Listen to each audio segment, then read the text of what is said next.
Bonjour à vous tous. Donc, je suis Guy Pierre de Cassin, je suis vice-président de la communauté de communes en charge de la culture.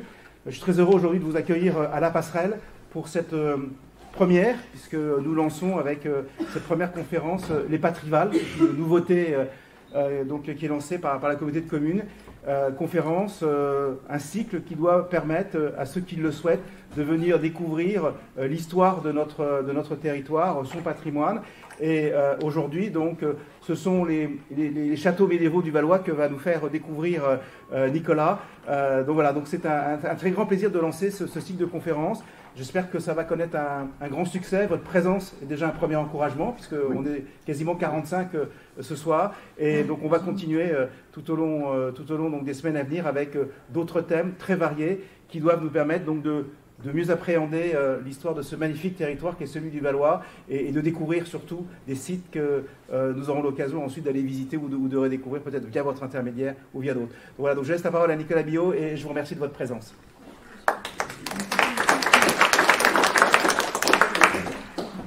Bon, bonjour à tous. Merci Monsieur de Kersin. Merci Monsieur Serrier aussi qui est à l'origine du projet que je lui avais soumis. Donc effectivement, c'est notre première conférence dans le cadre des Patrivales. Donc ça va être un cycle de conférences d'histoire, d'architecture et d'archéologie un peu générale qui va durer toute l'année. Cette année, on a prévu 6 conférences qui se dérouleront jusqu'en mai. Donc là, c'est la première. J'initie entre guillemets la danse. Et puis, on va parler aujourd'hui des châteaux médiévaux du Valois. Alors, je parlerai du Grand Valois. Et puis, ces châteaux médiévaux, on les abordera essentiellement par le biais de l'architecture aujourd'hui. Mais bien sûr, je ne pourrais pas brosser l'intégralité du sujet en une grosseur, c'est pas possible. Mais on va quand même avoir une introduction qui, je l'espère, va être intéressante. Alors, la première question qu'on peut se poser, c'est tout simplement le choix du titre. Parce que quand je vous dis château et quand je vous dis Valois, il y a déjà 2 mots-clés là. Alors le Valois, on va être clair tout de suite parce que ça va être un peu l'objet de l'année complète dans le cadre des Patrivales. On va toujours revenir au Valois. Qu'est-ce qu'on appelle Valois ? Premièrement, ce qu'on appelle Valois, c'est une réalité complètement floue, y compris aux yeux des chercheurs. Donc là-dessus, il faut accepter qu'on n'ait pas de réponse claire. Il a existé plusieurs Valois. Il y a un Valois administratif qui prend la forme d'un comté, le comté de Crépy, puis duché de Valois, qui lui-même varie dans l'espace au fur et à mesure des siècles, puisqu'il est plus ou moins grand, on lui rattache des châtellenies, on lui en retire. Donc c'est déjà une entité administrative et comtale qui n'est pas toujours facile à décrire. Là, par exemple, le plan que je vous mets ici, c'est un plan du XVIIe siècle sur lequel on voit que Crépy est au centre et on l'appelle Pays de Valois, pas de problème, mais on n'a pas dessiné de contour. Comme ça, l'artiste, entre guillemets, règle le problème en fuyant en avant. Et puis, on va retrouver aussi bien des villes comme Senlis ou Soissons. On pourrait comprendre que le nord est en fait, pour vous, à gauche. On va retrouver La Ferté-Milon, on va retrouver Villers-Cotterêts, on va retrouver Pont-Sainte-Maxence, on va même trouver Compiègne, on va même voir Ferrand-Tardenois, Château-Thierry. Donc vous voyez que sur ce plan, on a vraiment un très vaste espace. En l'occurrence, c'est le parti que moi je vais suivre, qui consiste à dire, puisqu'il y a plusieurs réalités politiques en fonction des époques, on ne va pas essayer d'en suivre une, puisqu'elle n'aurait pas de réalité sur le long terme. Ce qui m'intéresse, c'est plutôt qu'il y a un espace, un bassin culturel, comme je dis, globalement entre le Soissonnais et l'Île-de-France, ou entre le Soissonnais et le Pays de France, la plaine de France, et c'est cet espace-là qu'on va essayer de décrypter avec plusieurs biais, et aujourd'hui avec le biais des châteaux médiévaux. Il y a quand même d'autres circonscriptions qui ont une réalité. Par exemple, là vous avez en gris le département de l'Oise, en rouge les limites du bailliage de Senlis, dont Crépy dépend, et en vert vous avez le découpage des diocèses. Alors Crépy-en-Valois c'est ici.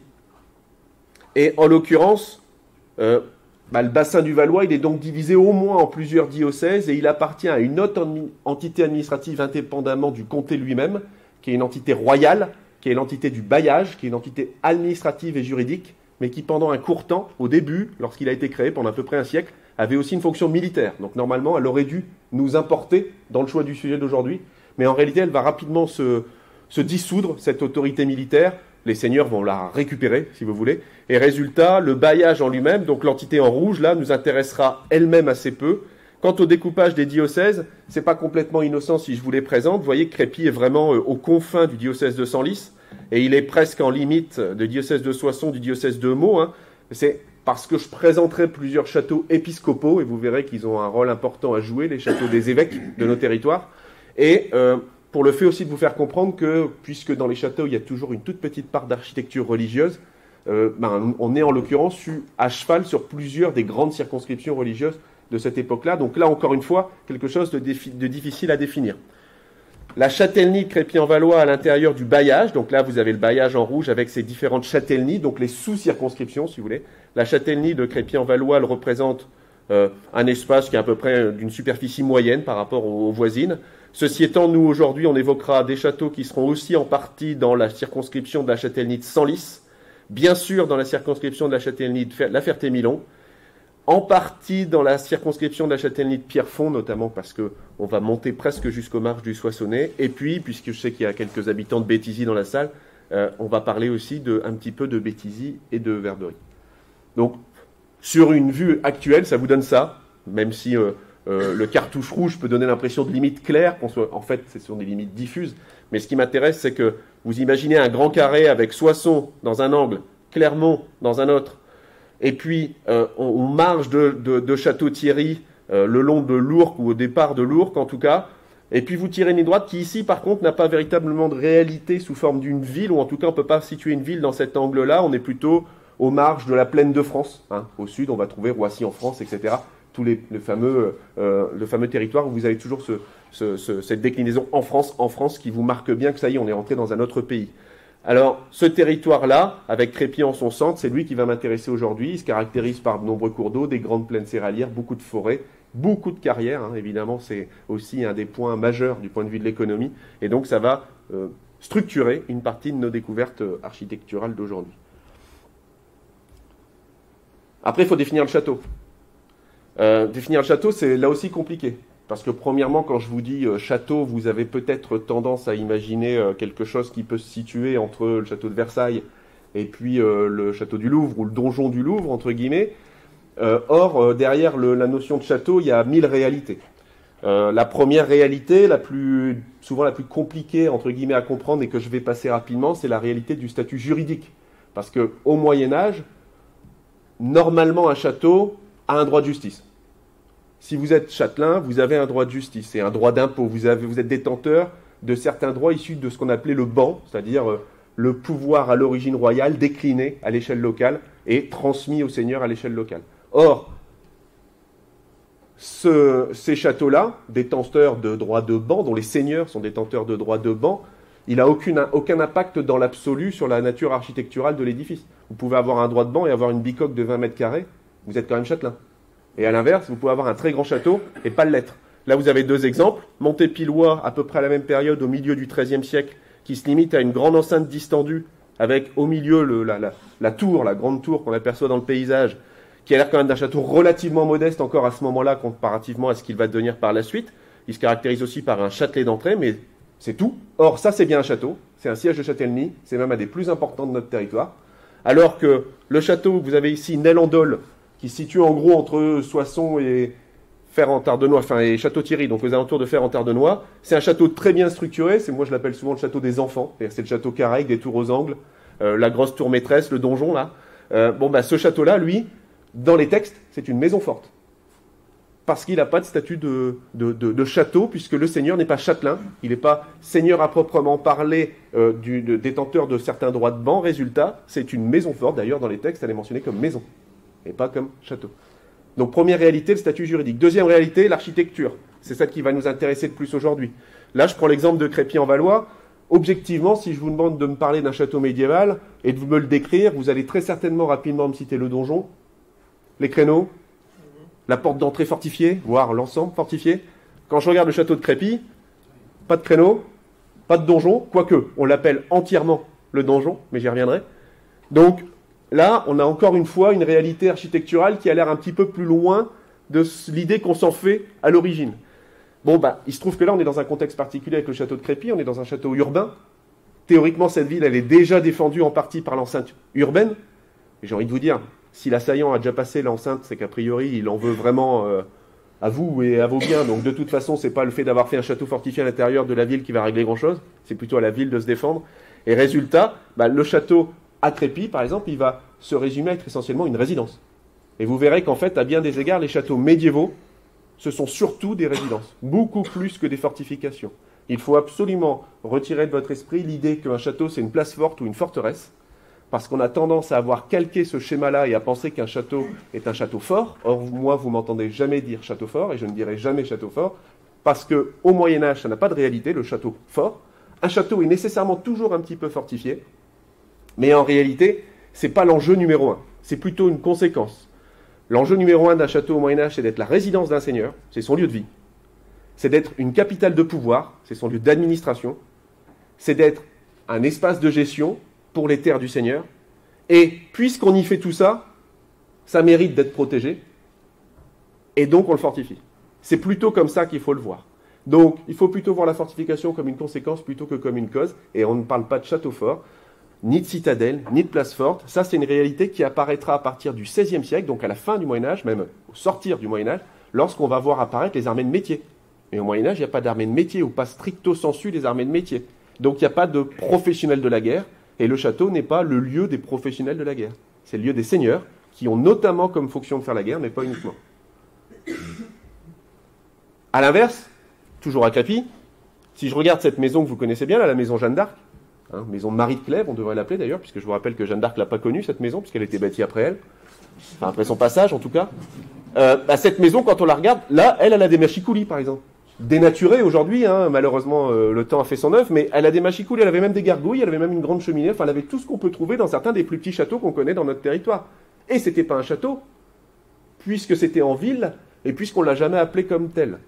Ceci étant, elle appartient quand même au duc de Valois. Donc on peut se demander si pour lui, elle n'a pas la même valeur que son château. Le château du duc.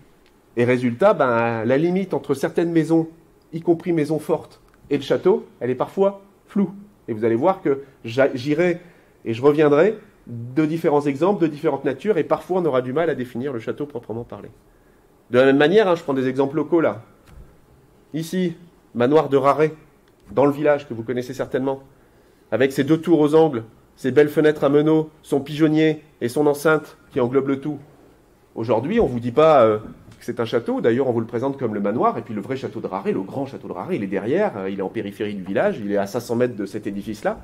Pourtant, pendant un court temps, à la fin du XVe, au début du XVIe siècle, ce manoir, c'est un château, puisque le seigneur d'une toute petite enclave, qui avait été extraite de Raret, et qui était l'enclave du manoir, il avait le droit de justice, et il avait le droit d'impôt, mais juste sur son enclave.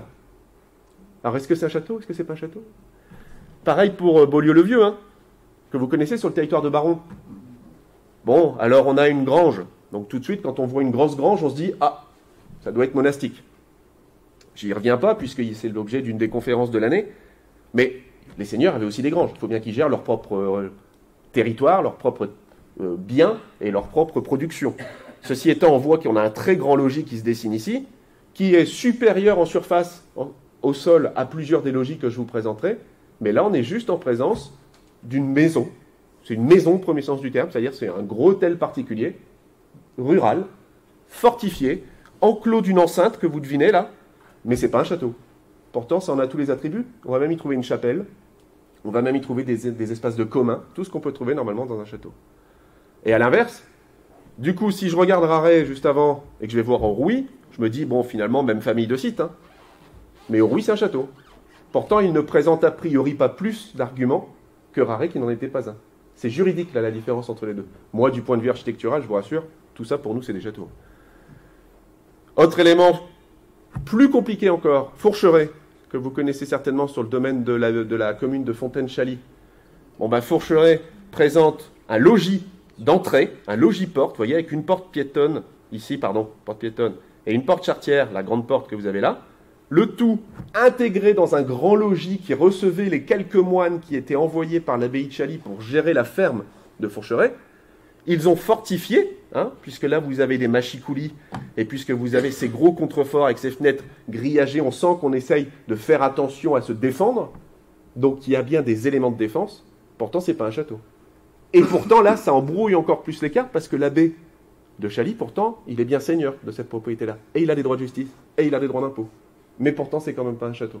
Donc, ni la fortification d'un côté, ni le statut juridique de l'autre ne suffisent à définir vraiment ce qu'est un château. En réalité, la plupart du temps, ce qu'on appelle château, et je pense que quand vous êtes venu, vous ne vous êtes pas posé la question de savoir ce que c'était un château, dans votre tête, ce qui est important pour vous, c'est que vous avez ressenti que château, ça voulait globalement dire grosse maison avec de la fortification et quelqu'un d'important à l'intérieur. Et bien, c'est comme ça que ça a probablement le plus souvent été vécu.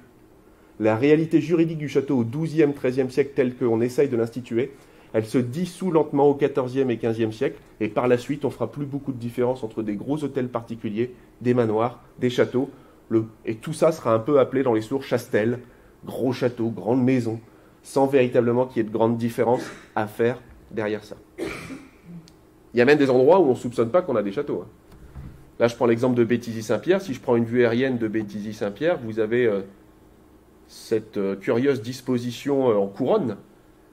Et sous cette forêt, en fait, il y a les vestiges d'un des anciens châteaux de Béthisy. Et je dis bien un des anciens châteaux de Béthisy, puisque à Béthisy, on pourrait compter 3, voire 4 châteaux. Et tous importants, tous intéressants. Et en l'occurrence, ça, c'est les vestiges du premier château, une motte castrale. Vous savez, une grosse butte de terre tronconique au sommet de laquelle on vient installer le plus souvent une simple tour. Et là, comme on avait de la place à Béthisy, toute une cour avec un château. Bon, bah pour les habitants, c'est pas le château.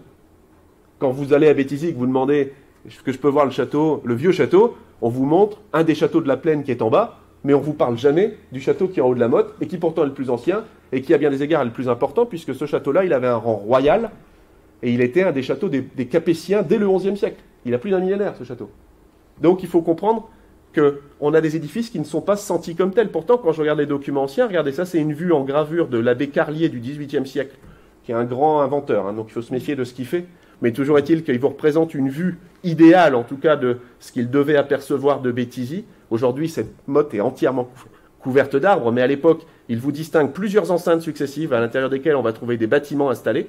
On sait qu'on avait même jusqu'à une collégiale, une église, si vous voulez, dans l'enceinte de ce château. Et au sommet, il vous fait une grosse palissade, à l'intérieur de laquelle, vraisemblablement, d'après ce qu'il nous décrit, il y avait au moins une descente dite de souterrain, et une grosse tour, et plusieurs autres éléments. Donc là-haut, au sommet de la plateforme, il y avait tout un château qui se déclinait dans des cours successives qui étaient sur les abords de la motte. Aujourd'hui, c'est couvert de bois, mais pour autant, c'est un château. Et quand on va s'y promener, là, on prend une photo pendant qu'on est en train de monter la motte et on devine derrière les arbres une enceinte maçonnée qui se dessine. Et quand on marche sur cette enceinte, puisque là, je me tiens sur l'enceinte, on découvre quelques vestiges arasés de bâtiments anciens et la palissade au fond. Et en fait, on a une grande cour de près de 60 mètres de long dans sa plus grande longueur, qui contenait tout un château. Et ça ne va pas empêcher pour autant les seigneurs plus tardifs à Béthisy de préférer construire en bas et d'abandonner ce site-là. Donc on peut avoir jusqu'à plusieurs châteaux au même endroit, sans aucun problème, et avec des réalités matérielles très différentes.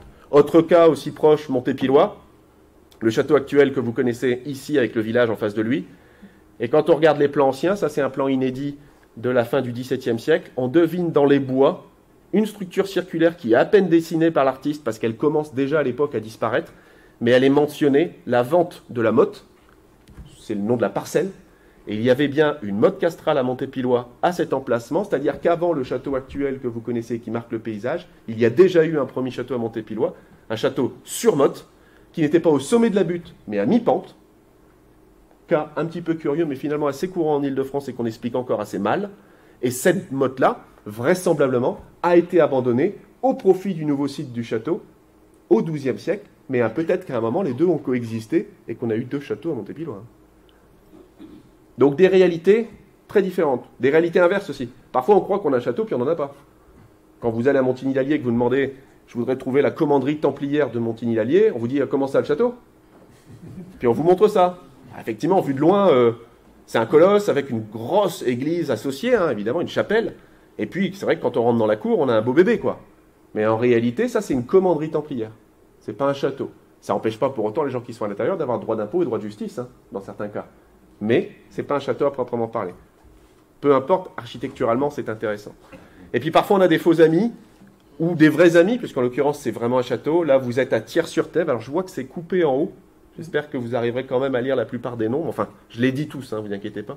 Thiers-sur-Thève, c'est un château qui, malheureusement, est extrêmement aujourd'hui parcellisé. Il est propriété de de plusieurs propriétaires, donc il est très difficile à étudier, parce que si vous voulez faire le tour des murailles, il faudrait avoir l'accord de tout le monde en même temps le même jour, quoi. Mais il est en tout cas caractérisé par une enceinte carrée, qui fait cette forme, que vous voyez, que vous devinez, avec à l'intérieur une grande maison qui s'est installée. Et puis quand on le regarde dans le détail, ce château de Thiers-sur-Tève, hein, qui est au sud de Senlis, eh ben, on trouve une architecture qui, objectivement parlant, fait plus penser à une architecture religieuse d'église ou de cathédrale ou d'abbaye qu'à une architecture de château. Et c'est vrai que pour beaucoup de gens, il n'est pas perçu comme un château. Il est perçu comme la grosse église en ruine. Et il est parfois mentionné comme tel, y compris par des érudits anciens qui étaient parfois très connaisseurs du sujet. Hein. Bah, c'était un château épiscopal. Et résultat, bah, là, l'évêque, il s'est fait un petit peu plaisir, et il s'est payé une très grosse chapelle, disproportionnée à l'étaille à l'échelle du château. Et en l'occurrence, ça vous fait un château avec un profil complètement atypique. Dernier point, encore assez curieux. Là, on est aux marges du Valois, on est déjà dans le Soissonnais, je triche un peu, mais c'est un autre château très curieux, château de Sémont. Je vois que ça réagit dans la salle, parce que je vous rappelle que le château de Sémont, il a servi, entre guillemets, c'est un des deux châteaux symboles de Walt Disney pour créer son logo. Vous savez ? Avec Pierrefonds. Walt Disney aimait bien le Valois, apparemment. Et résultat, on se retrouve avec un château qui a des parties d'édifices assez complexes, mais très intéressantes, avec une salle qu'on appelle la salle Saint-Louis, qui est du milieu du XIIIe siècle, dont je reparlerai. Et puis, une grande tour, complètement extravagante, qui n'a aucune comparaison sur tout le territoire national, qui monte jusqu'à 44 mètres au sommet de l'Échauguette, donc une très haute tour. Et là, on est en présence d'un château d'apparat qui se fait plaisir, de la même manière qu'à Thiers-sur-Tève, on a bâti en rappelant une église, parce que c'était un château épiscopal des évêques de Beauvais dans le diocèse de Senlis. Là, on a un château des évêques de Soissons, près de Soissons. C'est un de leurs lieux de vie privilégiés, d'ailleurs. C'est un des lieux de vie qu'ils préfèrent. Jusqu'au XVIIe siècle, ils y viendront presque toujours. Et ce château-là se caractérise par la présence d'une grosse tour qui n'a presque plus rien de défensif, même si elle utilise encore quelques éléments architecturaux de la défense, mais qui est surtout une tour qu'on a bien du mal à comprendre quand on la regarde de l'extérieur, alors qu'en réalité, c'est juste un cylindre qui a été habillé de tout un tas de petits éléments qui ont été greffés dessus, comme ça, et qui se structure très différemment de ce qu'on a l'habitude de voir. Alors normalement, il y a une toiture ici au sommet, et puis il y en a une autre intermédiaire ici, qu'il nous manque aujourd'hui. Alors, le château, si je résume, il se définit au moins avec 4 choses. Oui, c'est de la défense, pas de problème, mais c'est pas que ça. Et ça va avoir tendance à disparaître, ce qui ne va pas pour autant faire disparaître le mot château. À la Renaissance ou sous l'Ancien Régime, vous continuez à appeler château Rambouillet, Versailles ou Vaux-le-Vicomte. Pourtant, vous vous attendez plus de ces châteaux-là des parties défensives. Donc oui, il y a de la défense, mais pas uniquement, et on voit bien que ça ne résume pas tout ça. Il y a surtout de la résidence. Vous verrez qu'un château, c'est essentiellement un espace où on cherche à habiter et, si possible, à vivre noblement. Donc on veut se démarquer du commun. C'est un lieu de pouvoir et d'administration, c'est la capitale d'un territoire. Petit si c'est une simple seigneurie, intermédiaire si c'est une châtellenie, majeur si c'est un comté ou un duché, mais c'est une capitale de territoire. Et puis c'est un lieu d'expression symbolique, d'ostentation, de pouvoir, et résultat, ce qui prime très souvent sur le reste, en réalité c'est ça. Et c'est pour ces raisons-là que très souvent dans beaucoup de châteaux, vous vous retrouvez avec des parties qui sont inutilisables d'ailleurs. Derrière une latrine, on va vous faire une fente de tir pour faire croire de l'extérieur qu'en fait c'est une tour de défense, alors qu'en fait c'est juste une tour de latrine. Et que si vous voulez tirer à l'arc à l'intérieur, il faut mettre un pied dans la cuve. Bon. Et en fait ça ne marche pas. Parfois vous avez même des couloirs trop étroits pour qu'on puisse tirer à l'arc de ce couloir. Mais de l'extérieur, on vous fait quand même une archère pour vous faire croire que c'est un couloir défensif.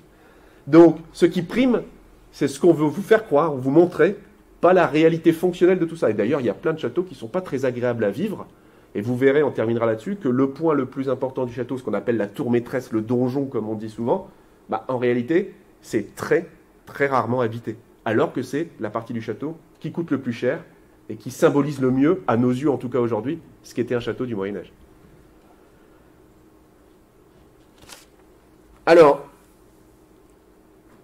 en ce qui concerne l'architecture en général, on va faire l'architecture des châteaux du Valois, donc j'en termine avec mon troisième mot. Bon, l'architecture, pour ce qui nous intéresse en tout cas aujourd'hui sur l'architecture des châteaux, c'est un peu l'histoire de ce qui va vous permettre de comprendre comment on est passé de la cabane néolithique où il y a une pièce à tout faire, à votre maison actuelle ultra spécialisée dans laquelle vous avez des cuisines, des chambres, des salles de bain, etc., avec tout un tas de pièces, avec des fonctions la plupart du temps uniques. Et au milieu de tout ça, il se trouve que l'architecture des châteaux entre le XIIe et le XVe siècle cristallise ou accélère le processus. C'est-à-dire, il y a vraiment un avant et un après. C'est pendant cette période-là qu'on va voir apparaître les antichambres, les vestibules, qu'on va voir se spécialiser les cuisines, qu'on va voir se dissocier certaines parties de la maison, qu'on va voir aussi se hiérarchiser certaines parties de la maison, avec notamment un espace privatif d'un côté et un espace public de l'autre. Je vous signale que chez vous, encore aujourd'hui, vous ne recevez pas les visiteurs, vos amis ou votre famille, dans votre chambre. Vous avez une spécialisation des pièces. Il y a des pièces pour recevoir et des pièces pour vivre. Le château a accéléré ces dispositions-là et on va intégrer aussi cette notion-là d'architecture. Un deuxième point important avec l'architecture, c'est que c'est toujours un combat entre la chaleur et la lumière. Donc, on va toujours pouvoir retenir globalement que plus il y a de fenêtres, plus il fait froid.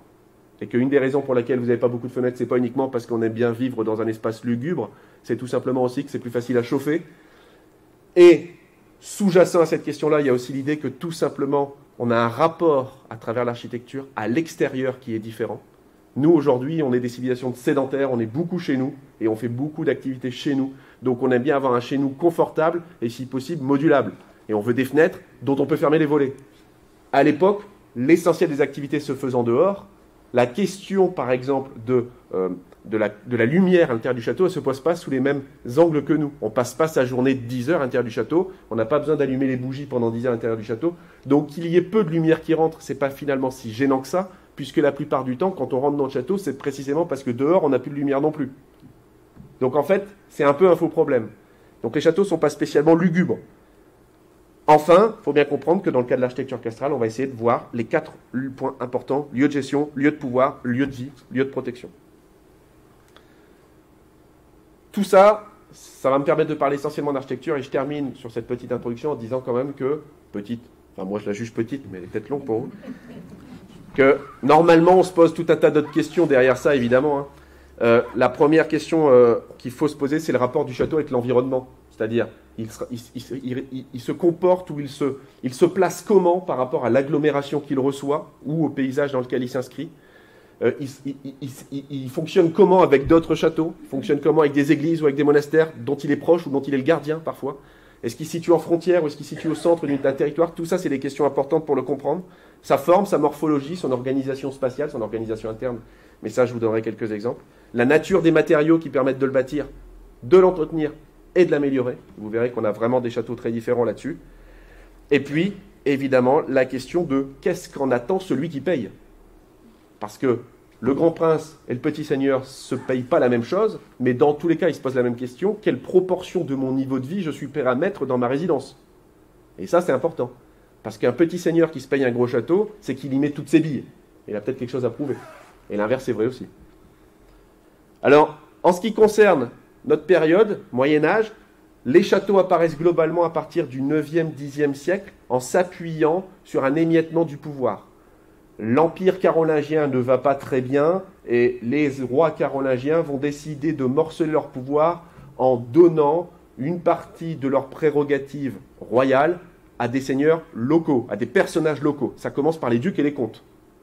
Donc, ils détachent une partie de leur pouvoir pour qu'ils soient administrés à l'échelle locale. Et puis ces ducs et ces comtes deviennent très puissants, du coup, jusqu'à devenir quasiment des contre-pouvoirs, parfois très gênants d'ailleurs. Et eux-mêmes vont utiliser le même processus en se disant, tiens, moi aussi, je vais déléguer quelques parties de gestion à des gens un peu d'un étage inférieur. Et là, on voit apparaître le seigneur et chevalier en parallèle. Le chevalier, normalement, à l'origine, c'est l'homme de guerre. Le seigneur, c'est celui qui est propriétaire de certains droits, justice, impôts, etc. Et puis, très rapidement, ça va converger. Celui qui fait la guerre, après tout, c'est légitime que ça soit lui qui gère aussi et qui administre aussi, au nom du duc ou du comte qui lui concède un pouvoir. Et pour interpréter dans la pierre, pour manifester ce pouvoir, on va bâtir. Et on va bâtir avec des codes. Ça, c'est la naissance du château. Donc, il n'y a pas une date précise. C'est un processus long, 9e, 10e, 11e siècle. Et du 9e au 11e siècle, ça se caractérise d'une part par la construction et la création de mottes castrales, donc ces fameuses mottes buttes artificielles. Parfois, elles sont bâties sur une butte naturelle, mais elles sont quand même modifiées. Et de l'autre côté, par des châteaux courts. C'est des grands châteaux vastes, parfois qui peuvent être immenses. Le palais de Verberie, qui est un palais évidemment carolingien, donc on est là sur un palais impérial, mais on soupçonne qu'il faisait jusqu'à 800 mètres, voire 1 kilomètre de long. Évidemment, ça ne veut pas dire qu'il est entièrement entouré d'une seule enceinte d'1 kilomètre de long. Mais ça veut dire que l'espace de vie, entre la ferme le lieu de la maison du maître et lieu de gestion, ou public, s'étend sur 1 kilomètre de longueur, ce qui est énorme.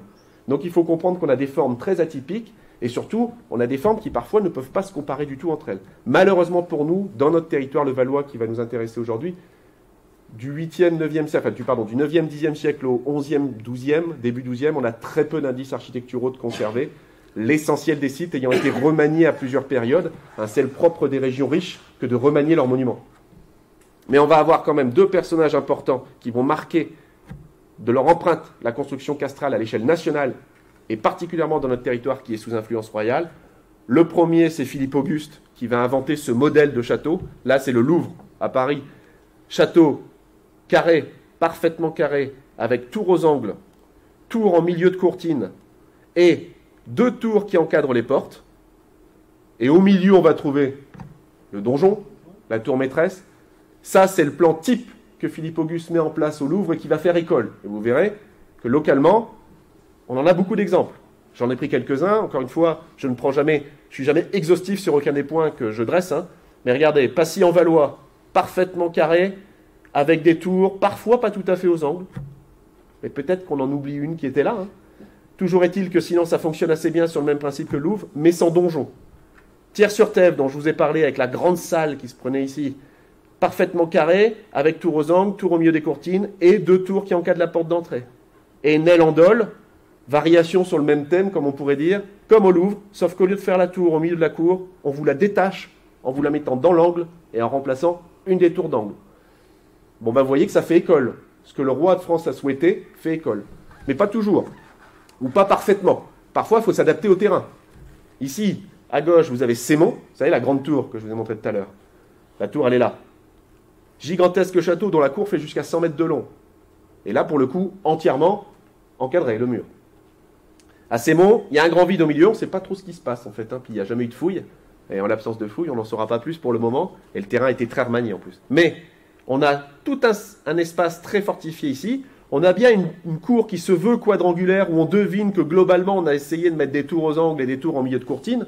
Enfin, par rapport au plan quasiment idéal précédent, on a quand même des torsions. Et là, avec un donjon qui vient se placer dans l'angle, un peu comme un L, le logis au centre de la cour, une cour quadrangulaire mais pas tout à fait carrée, et très très peu de tours aux angles, pour la simple et bonne raison, par exemple, on n'a ni les moyens de tout payer, ce n'était pas des seigneurs de premier rang, et qu'en plus c'est une maison forte.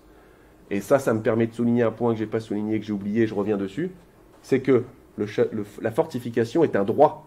C'est-à-dire que normalement, pour fortifier, vous demandez l'autorisation à votre seigneur, à votre suzerain, qu'il soit comte, duc ou roi. S'il ne vous y autorise pas, vous avez bâti une forteresse qu'on appelle, c'est un peu désagréable comme terme, mais adultérine.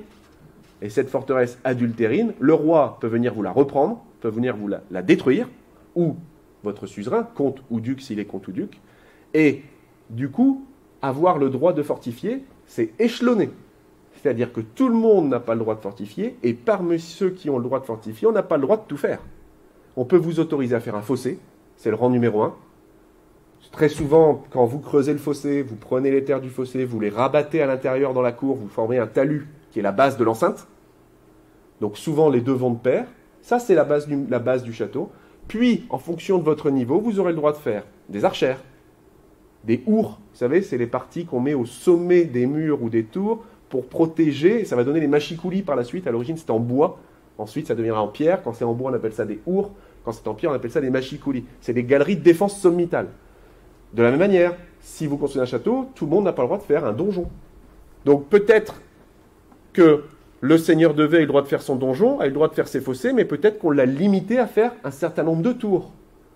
Parce que ça permet de montrer que dans la hiérarchie, il se situe un petit peu plus bas que ceux qui ont eu toutes les autorisations. Et peut-être que ce qui justifie à Montépillois qu'il n'y ait pas de tour sur l'enceinte, c'est la même chose. Donc on va avoir une gradation dans les autorisations de bâtir. A l'inverse, Philippe Auguste, puisqu'il crée un modèle, le modèle du château dit philippien, carré, parfaitement régulier, on va aussi avoir le contre-modèle.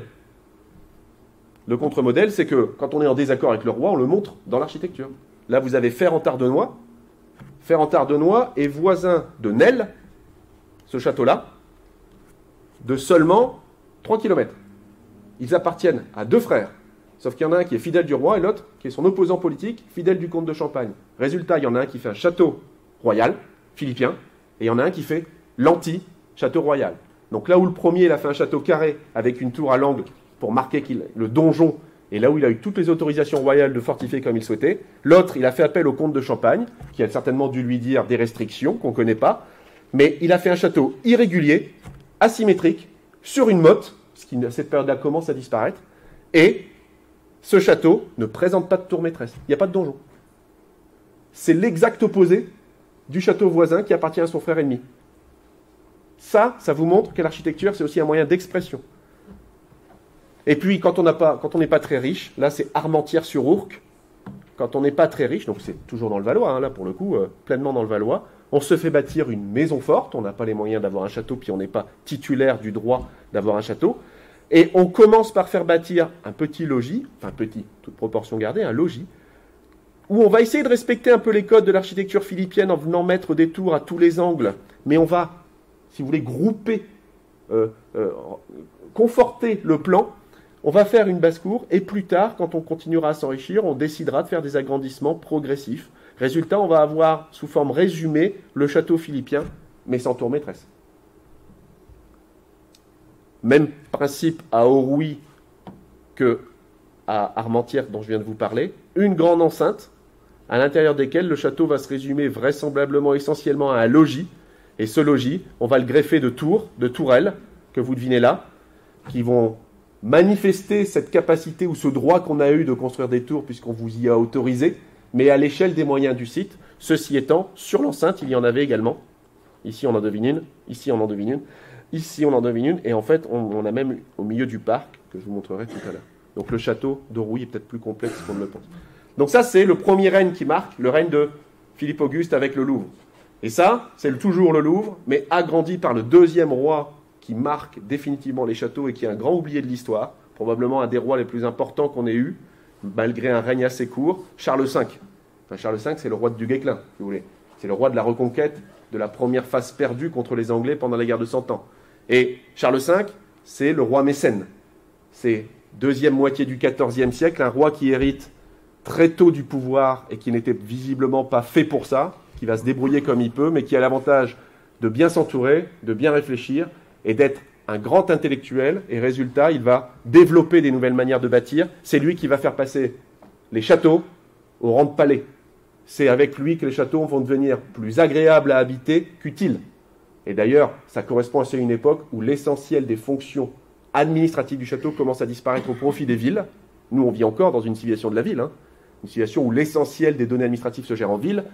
Et c'est pendant la guerre de 100 ans qu'on voit ce premier glissement s'effectuer, pour plein de raisons que je passe aujourd'hui. Toujours est-il qu'il faut trouver une nouvelle fonction au château. Et bien en fait, on va exacerber la fonction résidentielle, et c'est à partir du règne de Charles V que ça va s'imprimer. Lui, il fait agrémenter le Louvre, mais surtout, il fait bâtir Vincennes. Je rappelle que le château de Vincennes, Nel-en-Dol, par exemple, ou Montépilloy rentrerait uniquement dans cette partie-ci du donjon. L'enceinte fait 375 mètres de long. Et l'objectif de Vincennes à l'origine, c'était de réunir toute la cour au même endroit. C'était Versailles avant l'heure. L'objectif, c'était de faire en sorte que chaque membre du gouvernement important vive dans une tour pour les avoir sous la main, pour les contrôler. C'est le même principe que Louis XIV à Versailles. Mais malheureusement, à cause de la difficulté de la guerre de 100 ans et de son règne assez court, il n'en verra pas la fin. C'est lui qui fait construire la Bastille, à Paris. Les plus attentifs d'entre vous remarquent que la Bastille, c'est un gros château carré, avec toutes les courtines et les tours au même niveau. Ça vous rappelle probablement un château des alentours. La Ferté-Milon, vous allez voir qu'il est exactement de la même famille. C'est lui qui fait bâtir Creil.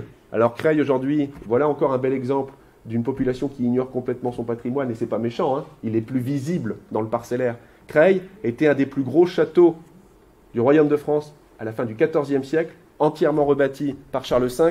C'était un édifice magnifique sur l'île, qui est sur l'Oise, et il en reste ça, c'est-à-dire une tour et quelques embrasures de fenêtres très, très mutilées, malheureusement, et quelques salles intéressantes sous voûte. Le château de Creil, le château de Vincennes, le château du Louvre et la Bastille, ainsi que le château de Compiègne, dont on sait peu de choses, le château de Compiègne de Charles V, ces 5 châteaux-là du règne de Charles V vont faire école, et vont vous donner tout un tas de très beaux châteaux princiers dont je vais parler, l'essentiel pour nous étant surtout Pierrefonds et La Ferté-Milon, qui sont les droits héritiers de ce qu'a fait Charles V sur les 5 châteaux que je viens de vous énumérer. Alors maintenant, les grands éléments de l'architecture d'un château. Un château, ça se compose toujours, il y a les fonctions dont je viens de vous parler, puis il y a les éléments qui le constituent. Ça se compose au moins toujours de 3 choses, enfin toujours. Un bon château se compose toujours au moins de 3 choses. Je vous le fais en latin. Camera, capella, aula. Aula, ça va donner la halle. Le hall, c'est l'idée de la grande salle, une salle d'apparat dans laquelle on peut recevoir les gens pour administrer. Caméra, la chambre. Il faut avoir de quoi dormir dans un espace dissocié de l'espace de vie pour être quelqu'un. À l'origine, vous vivez et travaillez dans le même espace. Hein, ça, c'est les humbles vivent comme ça. Quand vous êtes quelqu'un, vous avez une chambre. Et troisièmement, capella, la chapelle. Et on pourrait associer à ça un 4e élément, on l'associe de plus en plus, coquina, la cuisine, to cook. Hein. Donc effectivement, la cuisine, le fait d'avoir un emplacement dissocié dans lequel vous maîtrisez, on va dire, les arts du feu et l'art de la cuisine, fait de vous quelqu'un. Quand vous avez ces 3, voire 4 éléments-là, vous avez un château médiéval. Bien plus encore que de savoir si vous avez des machicoulis, des tours ou une porte défensive. Ce qui prime, c'est ça. Crépy, à ça. L'ancien château était ici, j'en parlerai tout à l'heure, mais le nouveau château, il était composé d'un grand ensemble qui s'étendait sur toute la grande zone blanche que vous avez là, qui n'est pas blanche par hasard, c'est que le château a disparu. Et il y avait une partie qui était dissociée de ce château qui appartenait aux sires de Nanteuil. C'était le château des sires de Nanteuil à Crépy. Je sais que certains d'entre vous m'ont déjà entendu le dire, mais je le répète. Enseigner, c'est répéter. Et en l'occurrence, cette partie dissociée du château qui appartenait aux sires de Nanteuil à Crépy, en elle-même constituait un château, qu'on a surnommé d'ailleurs le donjon. Et cette partie-là, elle est composée des 3 éléments dont je vous parle. Aula, c'est le B que vous voyez ici. C'est la grande salle d'apparat, dont vous connaissez certainement la très belle salle sous comble, hein, sous charpente, que vous avez tout en haut du musée actuel. La chapelle, capella, ici. Et cette tour située à l'arrière en enfilade de la grande salle, la tour résidentielle, la tour qui accueillait les chambres, les caméras. Donc, la trilogie est bien respectée, même quand on a un château de petite taille. Les sires de Nanteuil à Crépy n'ont entre guillemets pas eu un château gigantesque, ils n'en ont déjà pas choisi la taille, hein, on leur a donné cet élément-là, et ce n'était pas leur château principal. Leur château principal des sires de Nanteuil, il est évidemment à Nanteuil, mais pour autant, dès qu'ils ont un château secondaire, surtout dans la capitale du Valois dont ils dépendent, ils veulent absolument que ces 3 éléments-là soient représentés. C'est le cas à Crépy. C'est le cas à Senlis. À Senlis, vous avez...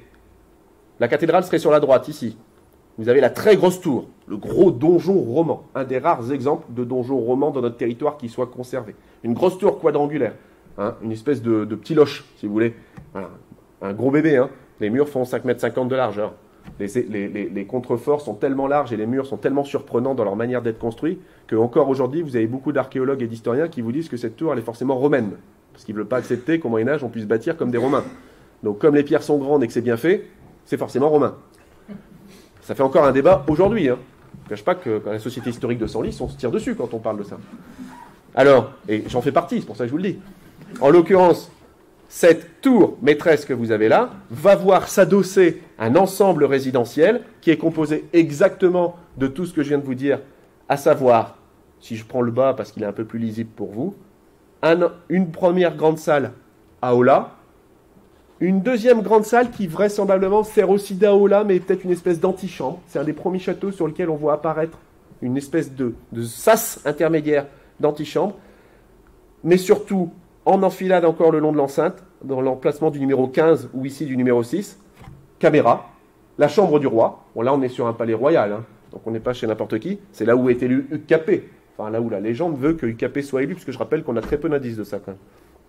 Et puis, au devant, vous devinez avec ce demi-cercle, hein, cet hémicycle, une abside de la chapelle.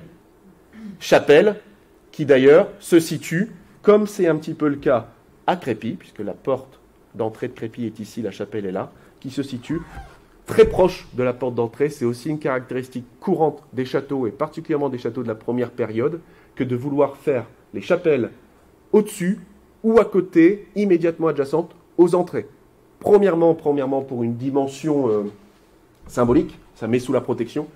Et deuxièmement, parce qu'en cas de conflit, l'assaillant, qui normalement à cette époque-là est un bon chrétien comme tout le monde, il n'y a pas encore de question de savoir si vous êtes protestant ou autre, a quand même un peu de scrupule à se dire je vais bombarder la porte d'entrée s'il y a une chapelle dessus.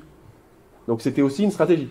Mais c'est d'abord et avant tout un marqueur. D'ailleurs, souvent sur les portes de ville, on met aussi des chapelles, des oratoires, symboliquement. Puis d'ailleurs, vous avez beaucoup de portes qui s'appellent porte Sainte quelque chose, porte Sainte quelque chose, ça arrive assez régulièrement. Et bien ici, on entrait dans le château par le numéro 2 que vous voyez là, et donc c'était en fait le rez-de-chaussée, si vous voulez, de la chapelle, qui ne faisait que la moitié de la longueur, l'autre moitié étant réservée à l'entrée, et à l'étage, sur l'entrée, on avait une tribune réservée au roi de France, qui suivait l'office de là-haut, et qui avait une vue plongeante dans le reste de la chapelle, où se tenaient ceux qui avaient le droit de suivre le même office que lui. Donc un bel ensemble, aula, caméra, capella, et une entrée qui était ici, un emplacement entre ces deux grosses tours qui sont postérieures, une belle entrée qui était installée là, mais malheureusement, comme très souvent, dénaturée. Alors en ce qui concerne les détails, il faut bien distinguer premièrement deux choses importantes. Il existe des châteaux neufs et des châteaux anciens. Qu'est-ce que je veux dire par là? Je veux dire par là que quand vous vous mettez à bâtir ex nihilo, quel que soit le siècle où vous choisissez de bâtir, vous n'avez pas de contraintes. Donc c'est pratique. Quand vous vous mettez à bâtir 2 siècles après un précédent seigneur autour d'un château existant, vous avez deux solutions. Vous abattez le précédent château pour faire du neuf, ou vous composez autour. Et la plupart du temps, on compose autour de l'existant. Parce que c'est très coûteux d'abattre, c'est très compliqué d'évacuer ce que vous avez abattu. Il faut imaginer qu'en termes de remblai, etc., vous n'avez pas le tout. C'est pas facile d'évacuer comme nous aujourd'hui avec les moyens mécaniques modernes. Donc la plupart du temps, le choix qui est fait par les constructeurs, s'ils bâtissent sur un site ancien de leur point de vue, ils composent autour de l'existant.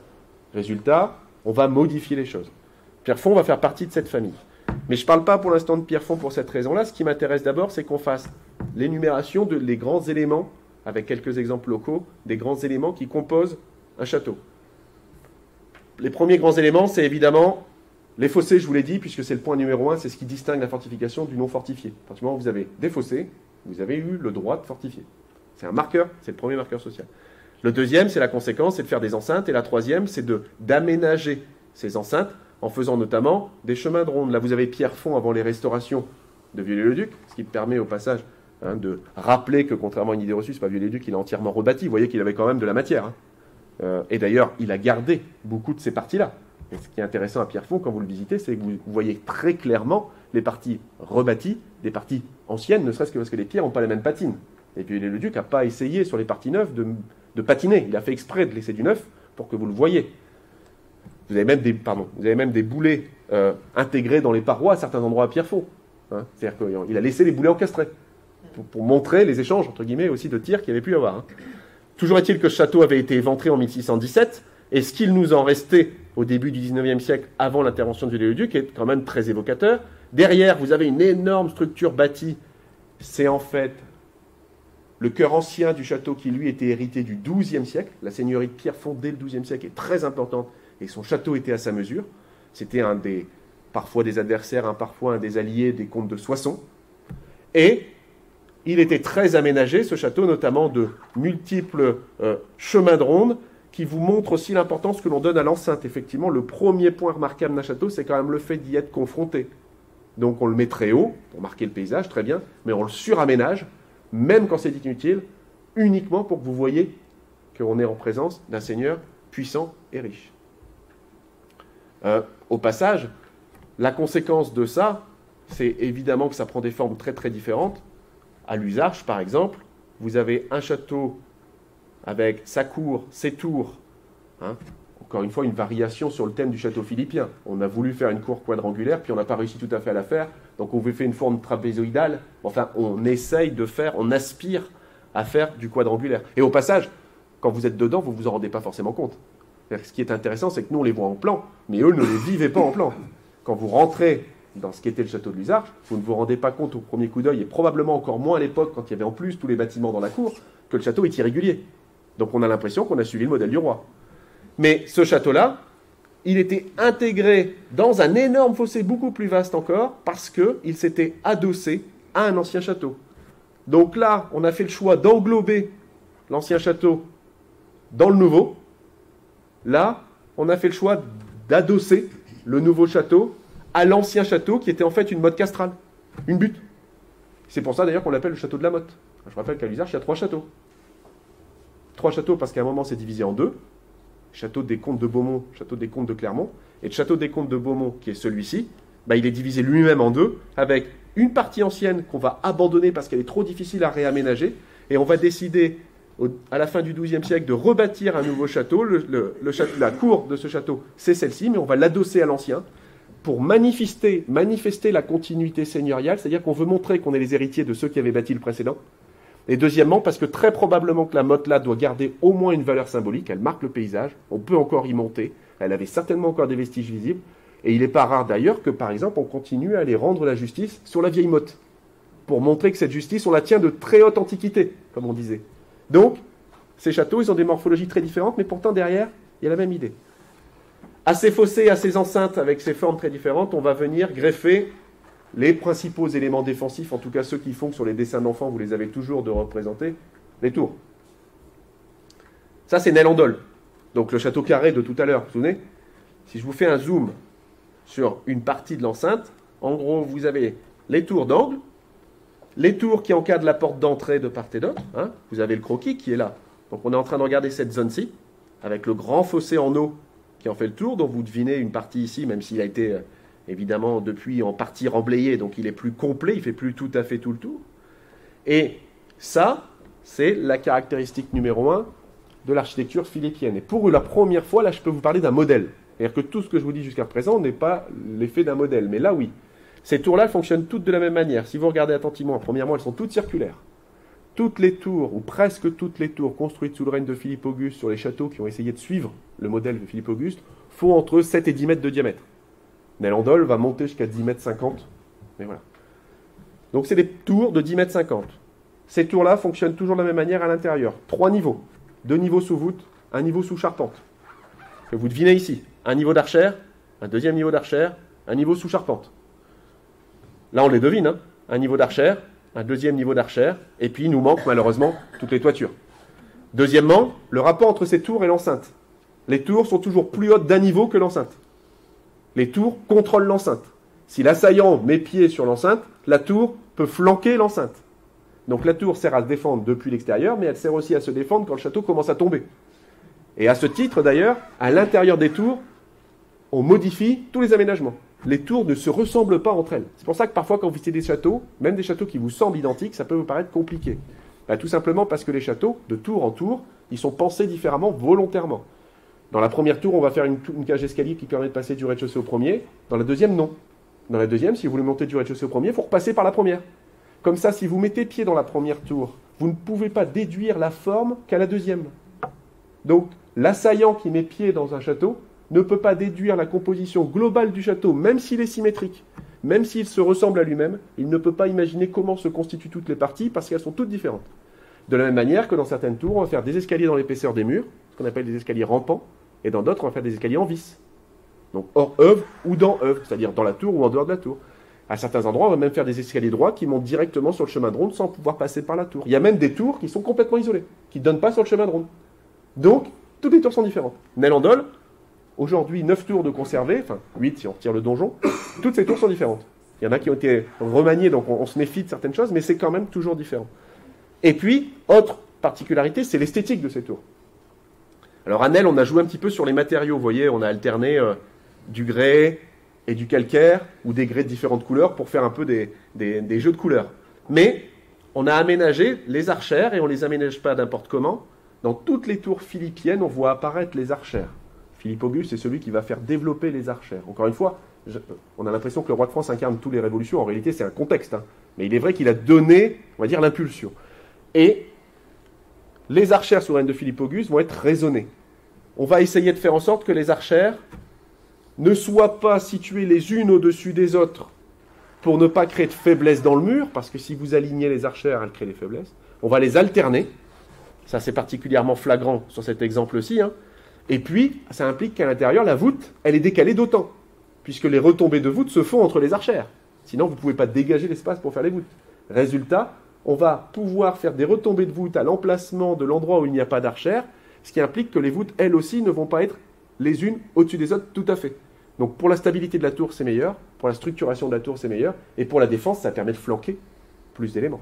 Au passage, je ne l'ai même pas dit, mais c'est le plus important finalement, le règne de Philippe Auguste, c'est le règne où on passe globalement, encore une fois, je caricature toute cette période-là, mais si vous retenez ces grandes lignes-là, c'est le principal, on passe globalement d'une époque où on fait de la structure quadrangulaire à une époque où on fait de la structure circulaire. Tout à l'heure, je vous ai montré le donjon roman de Senlis. Il est carré. Le bâtiment de Crépy-en-Valois, dont on sait que les substructions sont au moins dites romanes, entre guillemets, 12e siècle ou 11e siècle, c'est carré. Philippe Auguste, il prend une tour carrée, mais il ne veut pas d'angle. Et il vous met à chaque angle, ou à chaque point saillant, des tours, mais circulaires, y compris le donjon. Ça aussi, c'est pour faciliter la défense, faciliter le maintien, peut-être un petit peu aussi pour faciliter le fonctionnement du chantier. Parce que ça vous permet déjà de faire que des blocs identiques, hormis les encadrements évidemment d'ouverture. Hein. Et deuxièmement, globalement, sur une tour circulaire, vous avez un petit peu moins de matériaux. Alors en même temps, vous avez aussi moins de place à l'intérieur. Hein. C'est une horreur à meubler, personne ne veut meubler ça. Mais vous avez aussi un petit peu moins de matériaux. Alors ces tours, ces grosses tours, ça c'est le modèle philippien, il va régner en maître pendant tout le XIIIe siècle. Puis il va se décliner. À partir du XIVe siècle, ça c'est au Rouy. Le pignon du château de Rouy, là. Et puis ça, c'est la petite tour isolée qui est dans la cour, qui est une tour de l'ancienne enceinte. Là, vous voyez qu'on va décliner la tour de Philippe Auguste, mais soit on n'a pas eu le droit de bâtir des vraies tours, et résultat, on va faire des tours échauguettes, c'est-à-dire qu'on va un peu tricher. On va dire, mais non, mais regardez, au sol, ma tour, elle repose sur des contreforts, c'est pas une tour, c'est une tourelle. Soit, c'est parce qu'on n'a pas les moyens réels de se payer une vraie grosse tour, donc on vous fait juste une petite tourelle qui va fermer le bâtiment, et on va faire la même chose sur l'enceinte. C'est des petites tourelles sur culot, hein, ce qu'on appelle des culots ici. Mais ces tourelles-là sont une variation de l'idée de devoir venir armer, flanquer, si vous voulez, l'enceinte. Ces tours, elles vont aussi avoir un autre destin. Soit quand on n'est pas très riche ou qu'on triche un peu avec les codes, on se paye des petites tours comme à Aurouy. Soit quand on est puissant, mais qu'on n'a pas les mêmes attentes, on fait autre chose. À Montépillois, par exemple, au XVe siècle, on va venir bâtir tout cet ensemble que vous avez en rouge ici, en gros, hein, sauf la tour maîtresse qui existait déjà, mais qu'on va rehausser. Peu importe, ce n'est pas l'objet du propos. Et le logis qu'on va venir bâtir ici, on va l'adosser, enfin, on va lui adosser au revers de l'enceinte une tour. Mais cette tour-là, elle n'a aucune fonction défensive. Enfin, elle est costaud, hein. Elle peut éventuellement avoir une petite fonction défensive, mais elle est d'abord pensée comme une annexe du logis. C'est-à-dire qu'en fait, les tours qui à l'origine sont strictement militaires, avec tout ce que je vous expliquais sur les archères, les voûtes, la manière qu'on a de briser les circulations en faisant des tours tout le temps différentes, et bien là on va décider, cette fois-ci, que le logis sera l'espace public, et qu'au revers du logis, on va venir faire une tour résidence, qui va être vraiment l'espace privé à proprement parler, à aula et caméra séparés et distincts, mais c'est la première fois que la chambre, qui normalement est l'espace privé le plus fragile du lieu, puisque c'est le plus luxueux, on va le faire sortir du château. Au lieu de le faire à l'intérieur dans le logis, on va le mettre dans les tours qui sont normalement les éléments les plus défensifs du site. Donc ce qui prouve bien qu'il y a un destin qui évolue. Jusqu'à en arriver par exemple à la Ferté-Milon, à avoir un château inachevé. Hein. Je rappelle que la Ferté-Milon, malheureusement, n'est pas terminée puisque Louis d'Orléans a été assassiné en 1407 lâchement par les Bourguignons et que, en l'occurrence, suite à cet assassinat, le château va évidemment ne jamais être terminé. Il aurait dû avoir à peu près l'emprise que vous voyez là. Ça aurait dû être le plus grand château de France. En tout cas, la plus grande haute cour de France. Eh bien, dans le château de la Ferté-Milon, les proportions des tours sont telles qu'en fait, chaque tour est purement résidentielle. Là, il n'est même plus question qu'elle devienne l'annexe du logis, comme c'est le cas à Montépillois. Elle est plus du tout défensive, même si elle peut donner cette impression d'extérieur parce qu'elles sont massives, immenses, mais en fait, elles sont désormais purement résidentielles. Dans toutes les tours que vous avez là, vous avez des cheminées. Vous avez même des petits cabinets intégrés dans les murs. Ici, par exemple, vous avez des petits cabinets. Alors, on ne le voit pas sur ce dessin-là parce que c'est un dessin au rez-de-chaussée. Mais au premier étage, au deuxième étage, dans l'épaisseur des murs, on en profite pour mettre des petits vestibules, faire des garde-robes. Donc, ça devient d'abord et avant tout résidentiel. Bon, c'est pas mal, hein, la Ferté-Milon. Vous connaissez tous, j'imagine, mais... Alors, à la Ferté-Milon, on est dans la démesure. Hein. La façade, c'est 104 mètres. 104 mètres, hein. C'est un stade de foot. Hein. Enfin, c'est un terrain de foot. C'est juste la façade. Je vous rappelle qu'on n'a pas tout ce qui se passe derrière. Hein. Et toute la courtine mesure 26 mètres, hein, tout de même hauteur. Et ça aussi, c'est la grande dernière évolution des tours. Alors, à Ferté-Milon cumule, non seulement les tours ne sont plus défensives, ou presque plus, elles sont essentiellement résidentielles, mais en plus, à la fin du Moyen-Âge, on a vu apparaître, pendant la guerre de Cent Ans, la poudre, l'artillerie. Et en voyant apparaître la poudre, on va devoir modifier tous les châteaux. C'est d'ailleurs, du point de vue militaire, la mort des châteaux. Du point de vue administratif, je l'ai dit, c'est d'autres raisons, la primauté de la ville, etc. Mais du point de vue militaire, c'est la poudre qui va faire mourir le château. Parce que, jusqu'à présent, il y a une course entre l'architecture et l'attaque. C'est-à-dire, l'objectif, c'est de trouver des parades aux assaillants. Donc on fait des murs épais quand les trébuchets s'améliorent, on fait des défenses plus hautes quand on tire mieux à l'arc, bon voilà. Mais, à partir du moment où la poudre va se développer, elle va connaître un tel développement rapide dans le temps que les ingénieurs ne peuvent plus s'adapter. Ils vont devoir trouver d'autres méthodes, ils vont commencer à développer les bastions, et on va aller lentement vers les citadelles. Et on va abandonner le château au sens où le château, en tant que résidence, ne pourra plus rester défensif. Il n'arrivera pas à cumuler les deux. Il va falloir faire le choix. Donc d'un côté, on va faire les citadelles, et de l'autre côté, les châteaux vont avoir leur nouveau destin qui va donner les châteaux d'Ancien Régime. La Ferté-Milon, il est à la limite entre ces deux périodes-là, à un moment où on tente des nouvelles formules, et la nouvelle formule, c'est notamment de faire les courtines aux mêmes hauteurs que les tours. Pourquoi ? Tout simplement pour que les pièces d'artillerie puissent être déplacées au sommet du château sans avoir besoin d'avoir des escaliers toutes les 3 minutes entre chaque tour et chaque tronçon du chemin de ronde. Parce que vous comprenez bien que des pièces en fonte qui fonctionnent sur des planchers, entre guillemets, pour tirer, ne sont pas manipulables de la même manière que l'arc ou l'arbalète que vous aviez à la période précédente. Résultat, puisqu'on a besoin d'adapter à l'artillerie à poudre, d'un côté, on va avoir des châteaux dont les murs vont s'épaissir, se doubler, etc. Mais de l'autre côté, on va aussi voir des châteaux se tasser. Premièrement, on va écrêter les tours pour les mettre au niveau des chemins de ronde, puis on va commencer à enterrer les châteaux. C'est-à-dire que progressivement, on va avoir des châteaux qui vont avoir des rez-de-chaussée encaissés. On n'en a pas de cas dans le Valois, mais par exemple, Rambure, qui est un beau cas dans la Somme, et donc qui est dans notre région quand même, est très intéressant à ce titre, puisque tout le rez-de-chaussée et la moitié du premier étage est dans le sol. On a dégagé des grands fossés pour qu'il y ait un peu de lumière qui rentre, mais on a commencé à encaisser le château. C'est le début du bastionnement. Hein.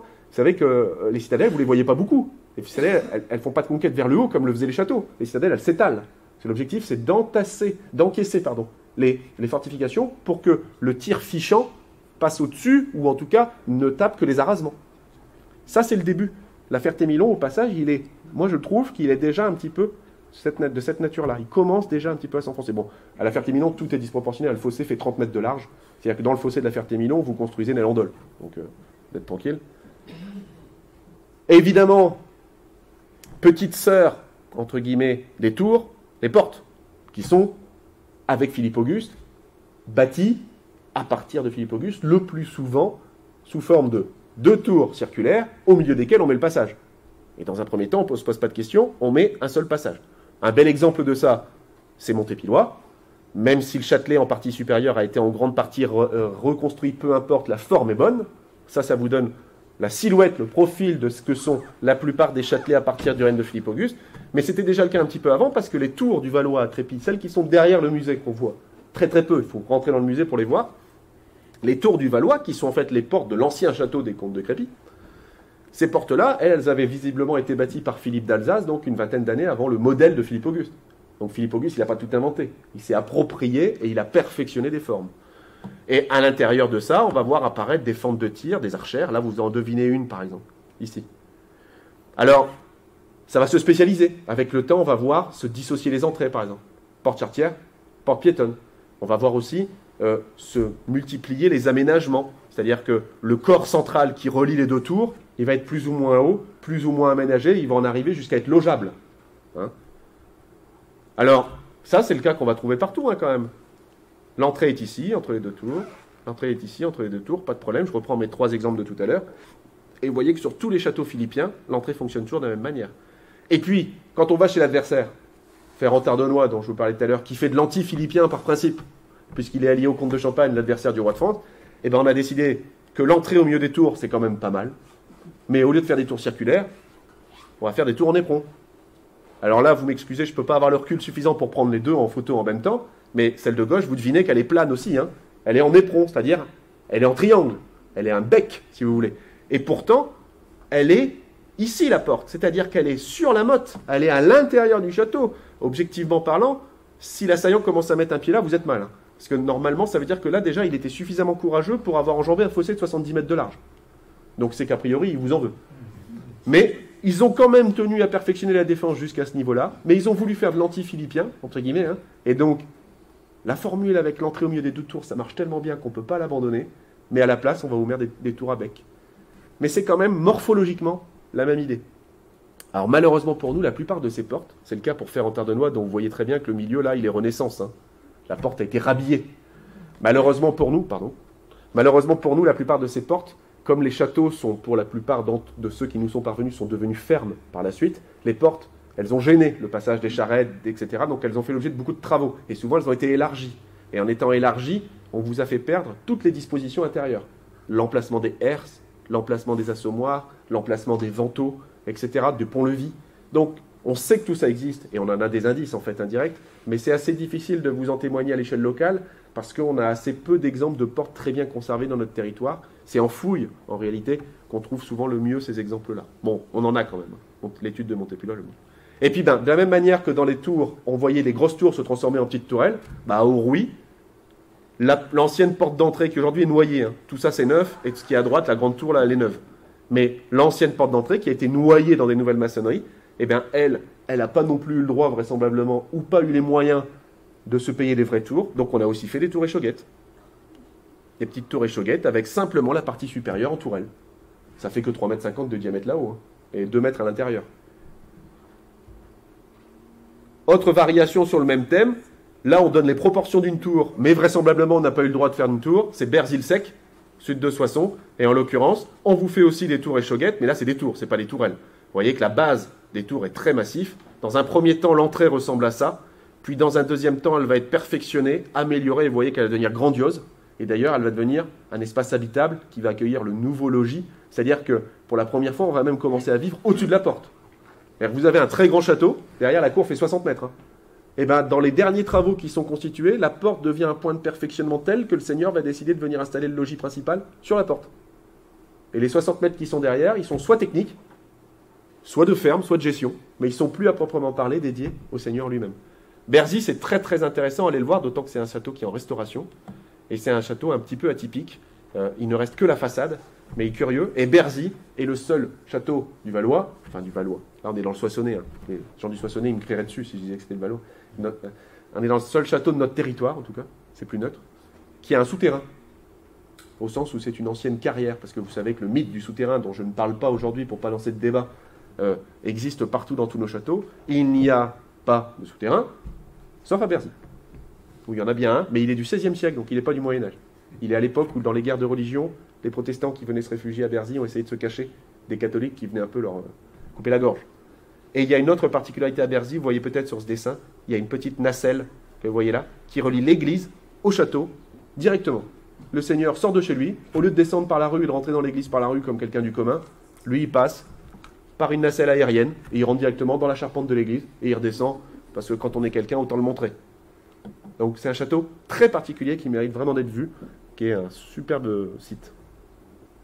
Autre variation des portes, quand on a moins d'argent ou quand on décide de ne pas vouloir 2 tours qui encadrent, on fait une tour-porte. On fait une seule tour et la porte, elle passe dedans.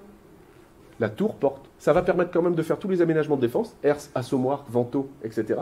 Mais ça va permettre d'économiser la maçonnerie de 2 tours quand vous n'en avez pas les moyens. Bon, ceci étant, si vous êtes attentif, regardez au sommet, on devine 2 petits culots circulaires. Et en fait, il y avait bien 2 petites tourelles échauguettes à une époque. Mais au moment où l'artiste vous représente ça, elles n'existent déjà plus. Aujourd'hui, elles n'existent toujours pas. On est à Armentières-sur-Orque, hein. Et cette porte, c'était la porte que vous voyez ici, c'est-à-dire c'était la porte de la basse-cour. Donc vraisemblablement, comme c'était la porte de la basse-cour, on a voulu ne pas la traiter comme la porte du château principal. Celle du château, à proprement parler, du logis, elle a bien 2 tours qui l'encadrent, enfin 2 tourelles échauguettes qui l'encadrent. Mais celle-ci, on avait décidé de faire une tour-porte pour montrer une hiérarchisation entre les espaces. On fait moins bien pour la basse-cour que pour la haute-cour. Et du coup, on avait préféré faire un plan avec une tour-porte. Autre beau cas de tour-porte dans notre territoire, Saint-Yves. Regardez, c'est une tour avec... Il y avait une porte charretière ici. Alors, elle a été murée et à l'intérieur, on a fait une porte piétonne. Mais imaginez qu'il y a une grande porte charretière, hein, ici. Vous voyez les 2 encastrements des flèches du pont-levis que l'on peut remonter et qui, à l'origine, permettait d'enjamber les douves que vous voyez au devant.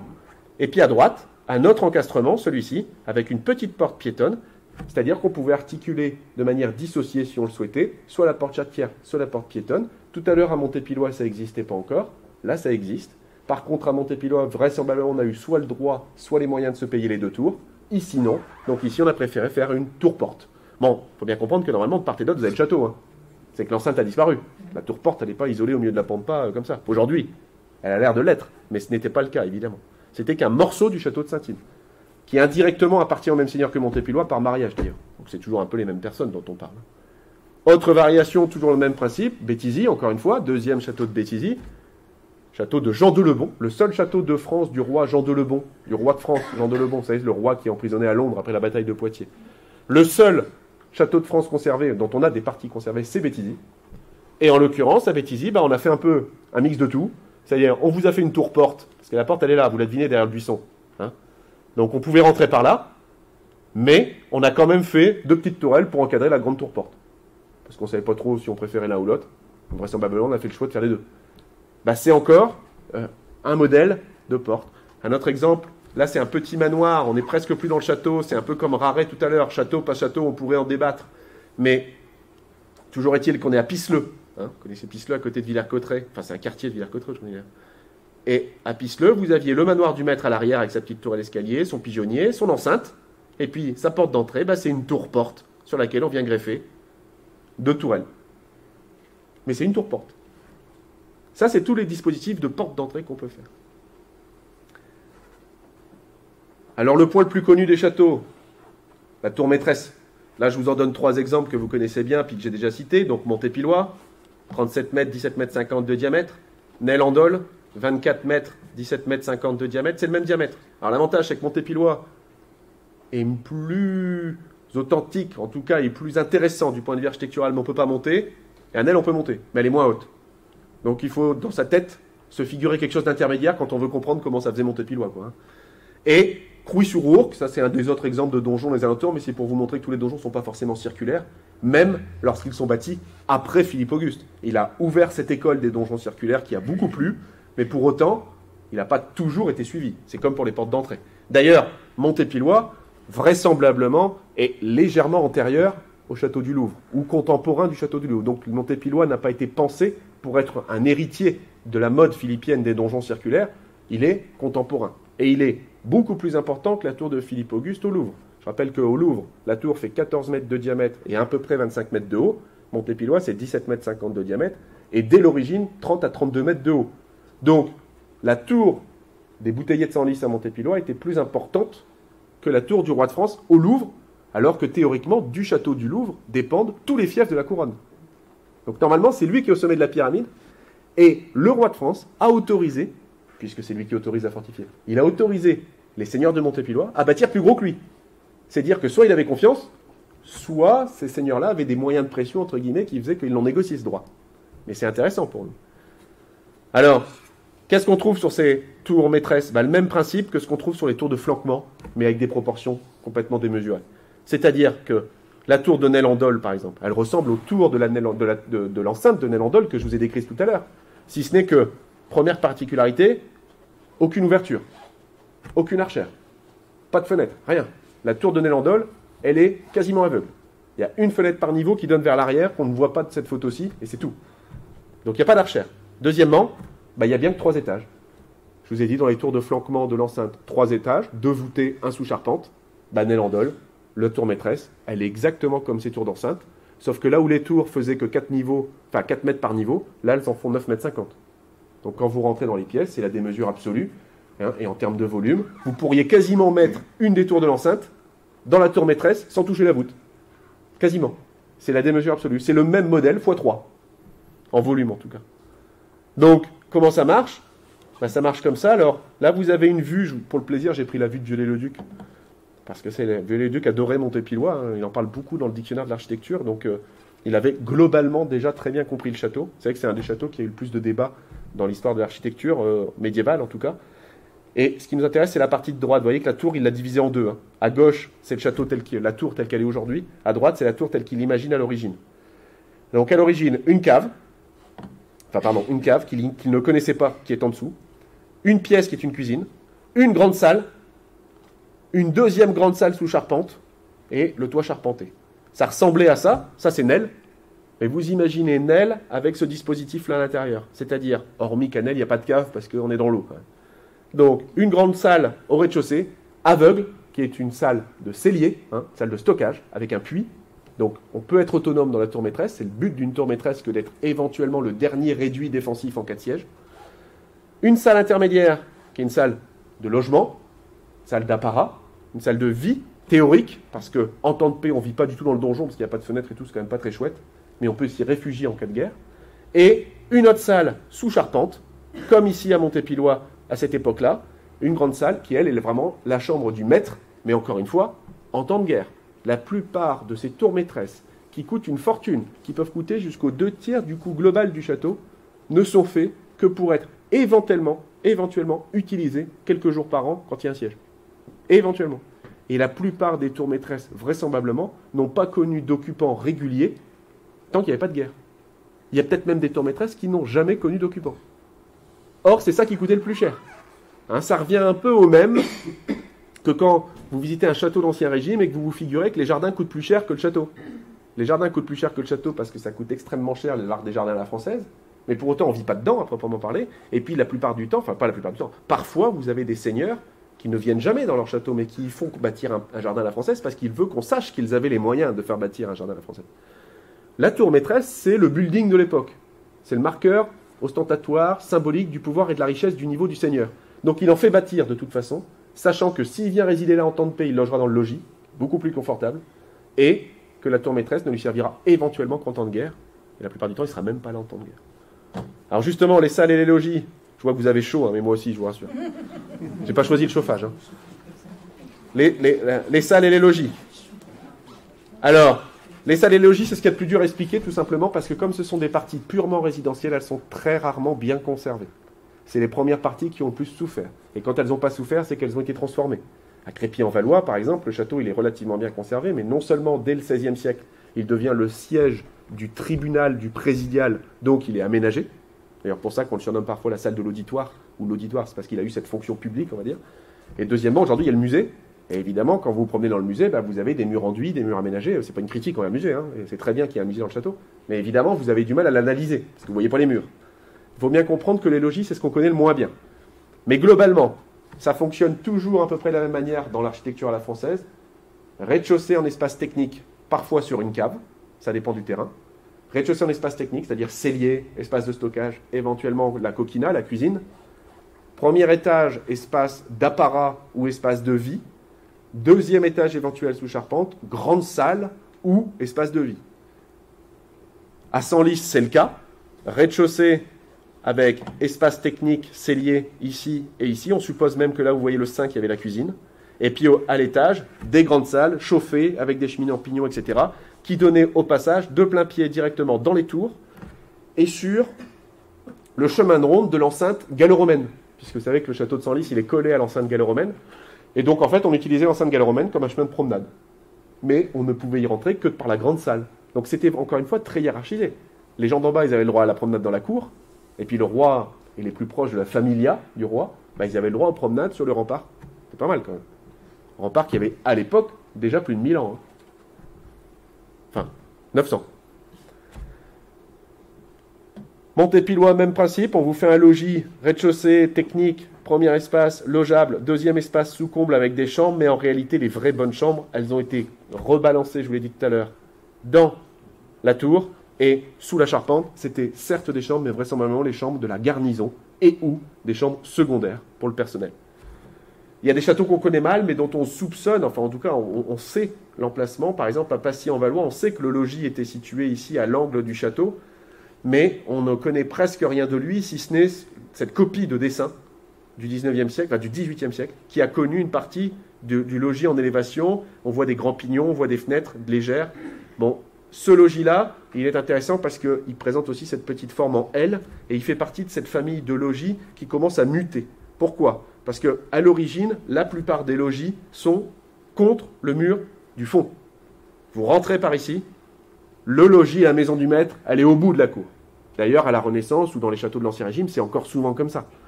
Il y a un moment, pendant le Moyen-Âge, où quelques seigneurs ont souhaité que le logis commence à être plus près de l'entrée, parce qu'ils voulaient que ça se voie de dehors. Premièrement, c'est révélateur certainement d'une période où c'est vraiment la défense qui prime sur la résidence, parce que plus vous mettez le logis près de l'entrée, moins il est protégé. Et deuxièmement, c'est un marqueur, encore une fois, ostentatoire et symbolique. Surtout dans les châteaux où il n'y a pas de tour maîtresse, il n'y a pas de donjon. Donc on compense le fait qu'il n'y ait pas de donjon et qu'on veut quand même montrer qui on est, en montrant son logis. Et donc il approche progressivement de l'entrée. Là, vous voyez que l'entrée est ici, le logis n'est pas en face. Il est tout de suite à gauche. Et il fait un retour d'équerre. Et sur ce retour d'équerre, on va trouver ce qu'on soupçonne être, d'ailleurs, l'ancienne chapelle. Ici. C'est-à-dire que le deuxième espace le plus ostentatoire du site, on va aussi le mettre du côté du premier mur, du mur de façade, pour que tout le monde puisse le deviner, le comprendre et l'interpréter comme un des marqueurs essentiels. Alors si je reprends Crépy, de l'extérieur ça vous donne ça, la petite maquette qui est dans le musée que vous connaissez à l'entrée. Donc vous imaginez quand on vous passe la maquette, je tire ce document de Régis Moreau, qui ne s'étonne pas, enfin il n'est pas là je crois. Mais... niveau 1, avec les communs, notamment les cuisines et les celliers, peut-être un niveau de prison, mais on en doute de plus en plus. Un niveau 2 intermédiaire, semi-public, semi-privé, qu'on comprend assez mal, parce que tantôt il est l'un, tantôt il est l'autre. Mais ici, on peut imaginer un certain nombre de chambres et un certain nombre d'éléments de la vie de gestion, et surtout la grande salle seigneuriale, dont vous voyez que le volume est en fait équivalent au volume des deux premiers niveaux réunis. Donc c'est vraiment le point le plus marquant. Et cette grande salle, elle donne d'un côté dans la chapelle qui là normalement est à gauche, et à droite dans la chambre seigneuriale qui est dans l'appendice.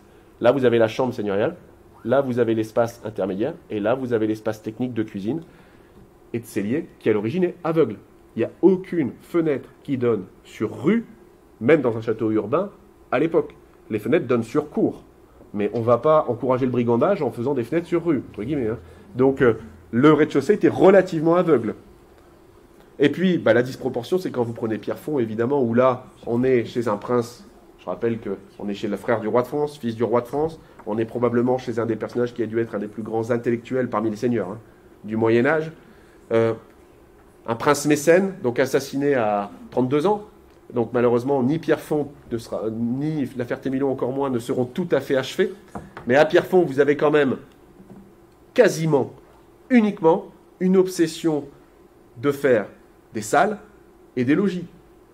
Même si Pierrefonds est très militaire, au sens où on va y trouver beaucoup de cachots, beaucoup d'espace pour loger des garnisons éventuelles, toutes les surfaces que vous voyez adossées au rempart, et toutes les annexes que vous allez trouver derrière avec les tours ne sont que soit des espaces de salles, publics ou privés, c'est-à-dire soit des salles d'apparat où on rend la justice, etc., soit des salles dans lesquelles on va faire le banquet, mais des salles, et au revers, des chambres, ou aux étages, des chambres. Ça n'est qu'une grande déclinaison de la partie résidentielle du château à la dimension de ce qu'est Pierrefonds, c'est-à-dire un château complètement démesuré. Et vous voyez que le plan est presque quadrangulaire, mais il pose un petit problème dans cet angle-ci. En fait, tout l'angle sud-est pose problème. Pourquoi l'angle sud-est du château pose problème ? Tout simplement parce que ici, vous avez les vestiges du château ancien. Et que quand Louis d'Orléans décide de venir faire bâtir Pierrefonds, il ne fait que greffer les ailes ouest, nord et nord-est à l'ensemble du sud-est, qui est hérité du château ancien et qui restera, si vous voulez, un élément qui complexifiera le plan et qui le rendra irrégulier. Et d'ailleurs, c'est dans cet espace, l'espace le plus ancien, que Louis d'Orléans mettra ses appartements privés. C'est-à-dire qu'il aurait pu choisir de se faire bâtir les plus beaux appartements, il a préféré venir se mettre, avec des profonds réaménagements, mais s'installer dans la partie la plus ancienne. On est toujours dans cette idée d'héritage, un peu comme la mode tout à l'heure, etc. Un des derniers éléments, la chapelle. Crépy, encore une fois, un bel exemple. C'est la première chose que vous voyez quand vous arrivez au château, d'ailleurs, des Sires de Nanteuil à Crépy, c'est cette grande chapelle. Cette chapelle dite Saint-Aubin et Sainte-Marie, tout simplement parce qu'elle est à étage. Le grand rez-de-chaussée à contrefort que vous voyez là, c'est une chapelle Saint-Aubin, qui a été dans un deuxième temps augmentée d'une petite chapelle posée sur l'ancien niveau de toiture. La corniche que vous avez là, c'était l'ancien niveau de toiture. On a rajouté un étage dans un deuxième temps pour faire une nouvelle chapelle privée cette fois-ci. Donc en bas, chapelle Saint-Aubin, publique ou semi-publique. C'était bien la chapelle seigneuriale, mais pas uniquement à l'origine. D'ailleurs, on sait que ce n'était pas uniquement la chapelle du Seigneur, puisqu'il y avait une porte qui donnait dans l'espace public. Donc c'était bien plus qu'une chapelle seigneuriale à l'origine. Puis dans un deuxième temps, les seigneurs vont décider que ça serait bien quand même qu'ils aient leur propre chapelle à eux. Et puis que celle du bas reste publique. Et ils vont se faire greffer la chapelle Sainte-Marie qui donnera directement dans leur grande salle. et vers leur étage de chambre. La chapelle, c'est toujours un autre élément fondamental. Alors, il y a même des châteaux dont on ne connaît que la chapelle. Ça, par exemple, c'est le Plessis-Châtelain à Roquemont, côté de Néry, Béthisy. Eh bien, il n'y a presque plus rien du château, mais on a une belle chapelle. On a une belle chapelle 13e, petite. Hein. On n'est évidemment pas chez les comtes de Crépy, on n'est pas à Pierrefonds. Mais vous voyez, on a des... Ça, c'est une photo de Dominique Vermand qui, lui, a eu la chance de voir les intérieurs. Moi, malheureusement, je ne les ai jamais vus. Cette photo, là, vous montre le système de nervures qui est à l'intérieur, avec les fenêtres. Vous voyez qu'il y a une rosace, une porte, etc. Cette chapelle, elle est intéressante parce qu'il faut bien comprendre que dans la plupart des châteaux dont je vous parle depuis le début, et quel que soit le rang du château, dans la plupart des châteaux, les chapelles, en fait, se résument à être des hôtels portatifs. C'est-à-dire, vous avez ce qu'il faut pour faire une messe, vous recevez votre chapelain qui vient chez vous, il vous fait une messe, mais il le fait soit dans une pièce qui est un petit oratoire aménagé spécifiquement pour ça, soit, mais qui n'est pas forcément uniquement utile que pour ça, soit il le fait uniquement avec un hôtel portatif et il va vous faire la messe dans votre chambre, dans la salle, etc. Quand on a les moyens de se payer, ou le souhait de se payer un bâtiment spécifiquement dédié à être une chapelle, c'est qu'on est déjà dans un certain standing, ou en tout cas qu'on veut prouver quelque chose avec ça. Quand le Plessis-Châtelain, qui a essentiellement disparu, vous montre encore la présence de cette chapelle, ça vous montre quelque chose de chouette. Bon, bah, à V, la chapelle, c'est presque le clou du spectacle, entre guillemets. Évidemment, on connaît tous le donjon de V, donc je vous rappelle qu'il est quand même très très modifié au 19e siècle, la chapelle aussi d'ailleurs. Mais regardez à V, vous avez cette grande cour. Au milieu de la cour, vous avez ce grand logis rectangulaire, dont vous devinez un angle là. Hein, c'est l'angle qui est ici. Et puis, a été greffé dans un deuxième temps à ce logis, dans le courant du XIIIe siècle, dans le courant du XIVe siècle, pardon, une chapelle, une belle chapelle, avec un pan coupé, vous savez, les chevets à pan coupé. Cette chapelle, c'est la chapelle que vous connaissez ici, à 2 niveaux au passage, hein, avec un chemin de ronde qui suivait le logis et qui va faire le tour de la chapelle, qui n'a aucun intérêt puisqu'on est dans la cour. On mettait un chemin de ronde dans la cour, c'est uniquement pour en jeter plein la vue. Et ça n'a pas de fonction, encore une fois. Si les assaillants ont déjà passé cette enceinte-là, a priori, c'est pas dans votre logis avec des grandes fenêtres à meneaux que vous allez bien vous protéger. Hein.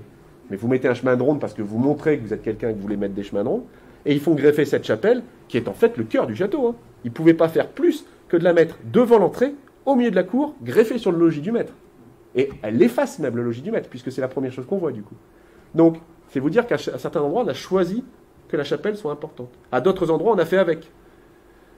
À Passy-en-Valois, je vous l'ai dit, la chapelle, on la soupçonne ici, mais on comprend mal pourquoi elle aurait pris cet emplacement-là, surtout que du coup, elle est petite. Mais il y a bien une belle fenêtre voûtée d'ogive ici, du XIIIe siècle, et surtout, on regarde vers l'est là. Donc on a bien un chevet orienté, c'est pas mal cette histoire-là, de proposer une hypothèse de chapelle ici. À Berzy, par contre, on n'a plus de place dans le château, vraisemblablement. Résultat, on va vous faire la chapelle là, regardez. La grande fenêtre que vous voyez là, c'est une chapelle qui a été ajoutée à côté de la porte d'entrée, donc sur un des éléments qui nous restent, mais sur les fossés. Là, c'est vous dire pourquoi, là, au XIVe siècle, on est en pleine guerre de 100 ans quand on fait cette chapelle. Hein. Et on vous fait une chapelle sur les fossés, c'est-à-dire hors du château, près de la porte d'entrée, hein, toujours cette obsession de la chapelle près de la porte d'entrée, vraisemblablement en espérant en fait que, puisqu'on est dans un contexte compliqué et qu'on ne sait pas trop comment améliorer la défense du château, qui est quand même très résidentielle, peut-être qu'en greffant la chapelle à côté de l'entrée, ils n'oseront pas trop la démonter. Oui. Et résultat, la chapelle, elle est là. Elle est en restauration aujourd'hui, hein. Ça vaut vraiment le coup de la voir, c'est une très très belle chapelle. Alors, si je résume tout ça, parce que je vois que ça souffle, donc je vais en finir avec vous. Il y a beaucoup d'éléments, évidemment, que je n'ai pas évoqués. Les archères, je ne suis pas rentré dans le détail, on ne va pas le faire. Les cachots, je ne suis pas rentré dans le détail. Les charpentes non plus, mais ça sera l'objet d'une des conférences. Donc ça, je vais le laisser à Maxime. La charpente de Crépy, notamment, qui est très intéressante. En tout cas, ce qui est certain, c'est qu'il faut comprendre que l'histoire des châteaux, c'est une histoire longue. Moi, j'ai choisi de vous la faire de manière thématique. On pourrait la faire de manière chronologique. Si on la fait de manière chronologique en 2 mots, enfin, je ne fais jamais 2 mots, moi, mais on va essayer. L'idée, c'est que vous avez ces châteaux qui apparaissent dans le courant du 9e, 10e, comme je vous l'ai dit, et qui se caractérisent à l'origine surtout par être des éléments en terre et en bois. Mais j'insiste sur le fait que ce n'est pas parce qu'ils sont en terre et en bois qu'ils sont moins intéressants. J'ai fait le choix de ne pas vous en parler beaucoup aujourd'hui parce que je parle surtout d'architecture. C'est visuel et c'est un bon support pour comprendre ça. Mais les châteaux de terre et de bois ne sont pas des sous-châteaux. Ils demandent des compétences techniques qui sont tout aussi bonnes que les châteaux maçonnés. Je dirais même peut-être meilleures. Notamment les mottes. Je vous rappelle qu'une motte, ce n'est pas juste un tas de terre. Sinon, avec les pluies, etc., le temps, ça ferait longtemps que ces mottes, on ne les verrait plus. C'est des constructions de terre, où on fait des choix de terre, qu'on rédifie, c'est-à-dire qu'on noie des poteaux à l'intérieur. Enfin, on les construit. C'est construit. D'ailleurs, il y a des ingénieurs pour ça. Ces mottes qui vont porter des châteaux de bois, c'est probablement aussi représentatif d'une époque où on exploite moins la pierre et peut-être plus le bois, parce que premièrement, c'est une ressource immédiate. Il n'y a pas encore le problème de la gestion des carrières. Et deuxièmement, parce qu'à l'époque, l'exploitation des bois n'est pas encore tout à fait juridiquement encadrée, donc on en profite. Et dans un contexte où on construit beaucoup de châteaux adultérins, c'est peut-être plus facile et plus rapide de construire avec du bois. Troisièmement, ça demande moins de technique. J'entends par là que le penseur, l'architecte ou les maîtres d'œuvre sont intellectuellement aussi forts que ceux qui font les châteaux maçonnés, mais du point de vue de ceux que vous avez embauchés pour faire ça, la grande majorité de la manœuvre qui va aller en forêt pour couper du bois et vous faire la matière première, elle n'a pas besoin d'être aussi spécialisée que des carriers. Résultat, probablement que c'est un coût qui n'est pas le même non plus. Mais ces premiers châteaux, on les connaît peu dans notre territoire parce qu'ils ont peu survécu. On ne désespère pas quand même d'aller un peu plus loin grâce à différentes études et aussi grâce à la recherche en archéologie éventuellement. Espérons que dans les années à venir, il y ait des châteaux de type motte qui soient fouillés. Le pendant de la motte, c'est le château sur cour. Donc c'est le grand château qui, lui, a décidé pour des raisons X ou Y de ne pas se mettre sur une motte, mais qui est quand même enterré en bois majoritairement. On pense que le premier château de Crépy était comme ça. On pense que le premier château de Montépillois était comme ça. Voilà. Bon, ça existait. Mais on laissait peu de traces, puisque la plupart du temps, ils ont été remplacés par les châteaux de pierre, et donc leurs indices ont été défoncés au premier sens du terme. À partir du XIIe siècle, on va voir se développer le château de pierre, et là, il va se caractériser d'abord et avant tout par des donjons quadrangulaires, vous savez, les donjons carrés avec des gros contreforts, mais c'est pas trop dans notre territoire. Pour en voir, il faut que vous alliez à Clermont, il faut que vous alliez à Beaumont. On a quand même celui de Senlis, je vous ai montré en plan, mais on n'a que le rez-de-chaussée. Il nous manque tous les étages. Celui de Senlis faisait peut-être 35 à 40 mètres de haut. Hein, c'est autant que Montépillois, c'est autant que la flèche de la cathédrale qui est en face, la plus basse des deux. Donc il faudra vous rendre compte la prochaine fois que vous allez à Senlis, vous regardez la flèche de la cathédrale, vous regardez la tour et vous vous dites, quand ça se répondait à l'époque, un pouvoir religieux face au pouvoir laïque, quand elles encadraient toutes les deux la cour qui est aujourd'hui le parvis de la cathédrale, ça devait avoir de l'allure. Mais malheureusement, on connaît très peu de choses de ça. Ces tours romanes, dans notre territoire, elles aussi, elles ne vont pas faire long feu dans la mesure où, dès l'époque gothique, Philippe Auguste va mettre en place son modèle et il va faire école dans notre territoire. Premièrement, parce qu'on a des seigneuries qui vont être rattachées, grâce à Philippe Auguste, au domaine royal. Hein, Beaumont, Clermont, Valois, etc. vont être rattachés au domaine royal. Et donc, ils vont tous venir, théoriquement, des fidèles du roi de France. Et ils vont vouloir le prouver. C'est leur meilleur moyen d'ascension sociale à la cour aussi. Hein. Donc, ils bâtissent comme le roi le demande. Deuxièmement, comme on est dans un territoire riche et qu'on a des moyens, on remplace ou on améliore les châteaux. Donc 6 châteaux à tours romanes il y avait, la plupart du temps elles ont été soit englobées, soit modifiées pour devenir les tours gothiques, on va dire, c'est-à-dire les tours circulaires, ou en tout cas avec des attentes un petit peu différentes, plus militaires, mais aussi plus disproportionnées. Et puis, 13e, 14e, 15e siècle, c'est l'expérimentation un peu tous azimuts. C'est-à-dire que c'est là où vous allez avoir une grande variété de châteaux. Ce qui est déboussolant pour vous, très souvent, quand vous découvrez des châteaux, c'est que ce n'est pas comme une église, on n'a pas de plan type. Dans une église, vous rentrez, vous vous attendez à un plan type du type croix latine, hein, avec la nef, les deux croisillons, la croisée, le sanctuaire. Évidemment, autour de ça, il y a aussi beaucoup de variations, mais globalement, ce plan-là, il vous représente peut-être un cas sur deux, et déjà, ça vous paraît plus familier. Le problème des châteaux, c'est que c'est extrêmement variable, parce qu'il y a le problème de la topographie, c'est-à-dire qu'en fonction de l'endroit où on l'installe, il ne ressemble jamais à son voisin. Il y a le problème des moyens du commanditaire. Il ne faut jamais oublier que le château, il est bâti par un homme, hein, et pour un homme. Il n'est pas bâti pour Dieu. Donc là où pour une église, on prend du temps, et où on peut se dire, quand on n'a pas l'argent, on met en attente, on finira plus tard. Pour un château, il faut finir du vivant de celui qui a voulu. Hein, parce qu'il paye, il tape du pied en attendant à côté, en vous tapant sur l'épaule, en disant, quand est-ce que je vis dedans là? Donc lui, il paye pour le voir. Donc on bâtit plus vite aussi. Troisièmement, il y a probablement un jeu d'équilibre entre ces deux choses-là. On n'a jamais voulu dire que les châteaux étaient aussi bien bâtis que les églises. On vous dit toujours les bâtisseurs des cathédrales, etc. Donc, comme si il y avait des gens très bien qui travaillaient, et eux, ils faisaient de l'église et de la cathédrale, et de l'abbaye, puis les maçons de seconde zone qui faisaient du château. On oublie simplement qu'ils n'ont pas les mêmes temps pour travailler, ça je viens de vous le dire. Probablement aussi pas les mêmes moyens techniques, c'est-à-dire que bâtir un château, ça se fait peut-être avec des aléas de versement de salaire, etc., parce que les seigneurs laïcs, ils sont peut-être un peu plus légers dans leur administration. Résultat, au bout d'un moment, peut-être que vous, en tant que on va dire, que chef d'atelier, vous dites, écoutez, il est gentil, lui, mais moi, je vais aller faire un chantier ailleurs. Bref, c'est peut-être plus aléatoire. Mais indépendamment de ça, c'est surtout qu'on bâtit en probablement respectant l'un et l'autre. Dans les châteaux, on remarque qu'on voûte assez peu, par exemple. On voûte surtout les parties qui ont besoin d'être voûtées pour des raisons structurelles, vraiment où c'est nécessaire, et puis les chapelles. Les logis, par exemple, la plupart des logis, qui sont normalement le saint des saints pour un château, c'est-à-dire le lieu où le Seigneur reçoit, pratique la noblesse, ils sont souvent planchéiers. où ils sont souvent couverts de charpentes lambrissées. Hein, Crépy était probablement couvert de charpentes lambrissées. On se réserve toute une partie du vocabulaire architectural à l'église. Résultat, on se prive de certains éléments et donc on développe d'autres formules. Donc il faut voir que les châteaux, c'est évidemment toujours très complexe parce qu'il y a tout ce contexte-là. Et puis à partir du XIIIe, XIVe, je l'ai dit, c'est le laboratoire où on va voir de plus en plus les différences entre les très grands seigneurs, les princes qui vont se payer des Laferté-Milon ou des Pierrefonds, où là c'est la démesure. La noblesse intermédiaire, Montépillois, Crépy-en-Valois dans une moindre mesure, même si c'est le duc aussi, mais il n'y met pas les mêmes moyens, où on va faire des choix, on va essayer d'être judicieux. Et puis, l'ensemble des seigneurs plutôt de petite extraction, mais qui veulent jouer comme les grands, alors ils y vont à l'économie, c'est le cas de Rouy par exemple, ou de Berzy, où on ne se fait pas des tours, mais on fait des tourelles. Enfin, on essaie de trouver des solutions intermédiaires pour paraître, puis parfois à l'intérieur, du coup, on y va à l'économie. C'est pour ça qu'à l'intérieur, vous avez un appauvrissement certain des décors. Peut-être qu'on a tout mis sur la coquille, et qu'on n'a plus rien à y mettre à l'intérieur. Et puis ces seigneurs-là, souvent, ils n'ont aussi qu'une seule résidence. Alors ils jouent gros à essayer de faire quelque chose quand même avec, mais ils y mettent une plus grosse part de leurs revenus. En tout cas, pour ce qu'on arrive à en comprendre. Donc les châteaux, c'est toujours un petit peu compliqué. Ça a été long. Ça a été long depuis le 9e siècle jusqu'au 15e siècle. Et dans le courant du 15e siècle, ils perdent vraiment leur fonction de fortification. Après la guerre de 100 ans, vous n'aurez plus que quelques châteaux qui vont se bâtir en pensant encore fortifier quoi que ce soit. La plupart des châteaux ont bien compris, des seigneurs ont bien compris que c'était plus dans le château que ça se réglait, la question militaire. Ils vont devenir purement résidentiels, ça va ouvrir vers tous les châteaux de la Renaissance. Hein. Mais ces châteaux de la Renaissance, eux, ils vont avoir tôt fait de récupérer tout un tas des arguments de l'architecture médiévale. Par exemple, vous avez des châteaux de la Renaissance qui, pendant toute la première moitié du XVIe siècle, alors qu'on est théoriquement dans un temps de paix relatif et théoriquement dans un moment où on risque peu et où le château n'est plus un enjeu, ils vont quand même mettre des faux machicoulis. Ils vont quand même mettre des faux ponts-levis. Parfois, ils ne sont même pas actionnables, les ponts-levis. Mais c'est parce que c'est resté l'idée que l'on se faisait du seigneur puissant de la grande époque, du temps de Saint-Louis, comme on disait.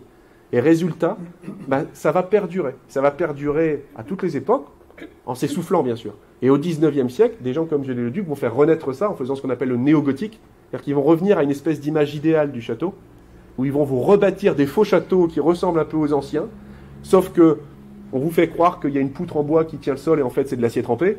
On vous fait croire comme à V que vous avez un bon donjon du XIVe siècle, mais les charpentes sont en métal et il y a un ascenseur dedans. Ascenseur de 1880. Hein. Et donc, c'est un bel ascenseur, hein, 130 ans. Et donc, il faut comprendre que ces châteaux-là, au bout d'un moment, ils vont devenir plus importants par l'idée qu'on s'en fait et par la représentation mentale qu'on en a que par leur réalité matérielle. C'est un des enjeux de leur conservation et de leur connaissance aujourd'hui que de se dire qu'est-ce qu'on pense nous aussi, au XXIe siècle, de ces châteaux qui ont 7, 8, 9 siècles pour certains d'entre eux, et dont aujourd'hui il faut assumer la charge. Quoi. Voilà. Moi j'en ai terminé avec vous. Est-ce que vous avez des questions ?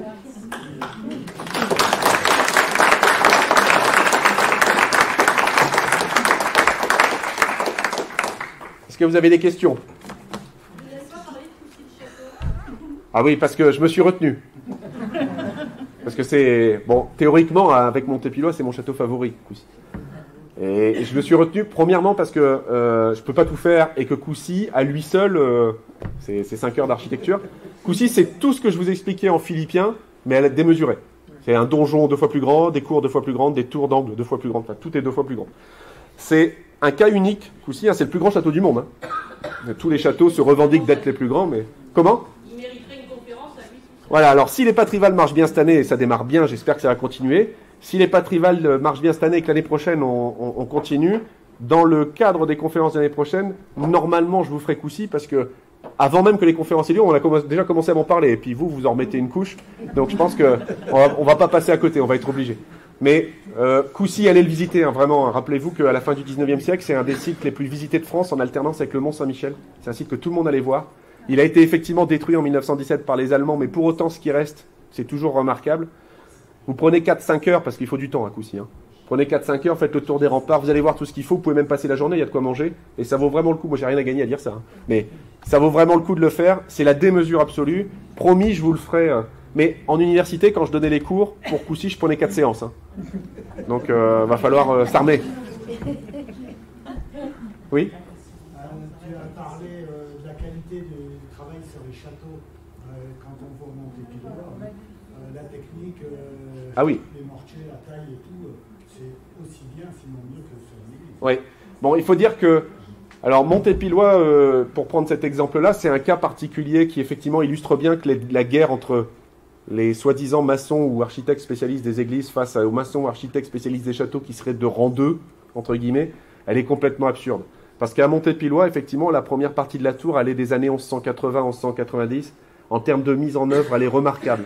D'ailleurs, je dis souvent, le parement, la construction la plus proche de la tour de Montépillois en termes de qualité de réussite, c'est le chevet de l'église Saint-Frambourg à Senlis.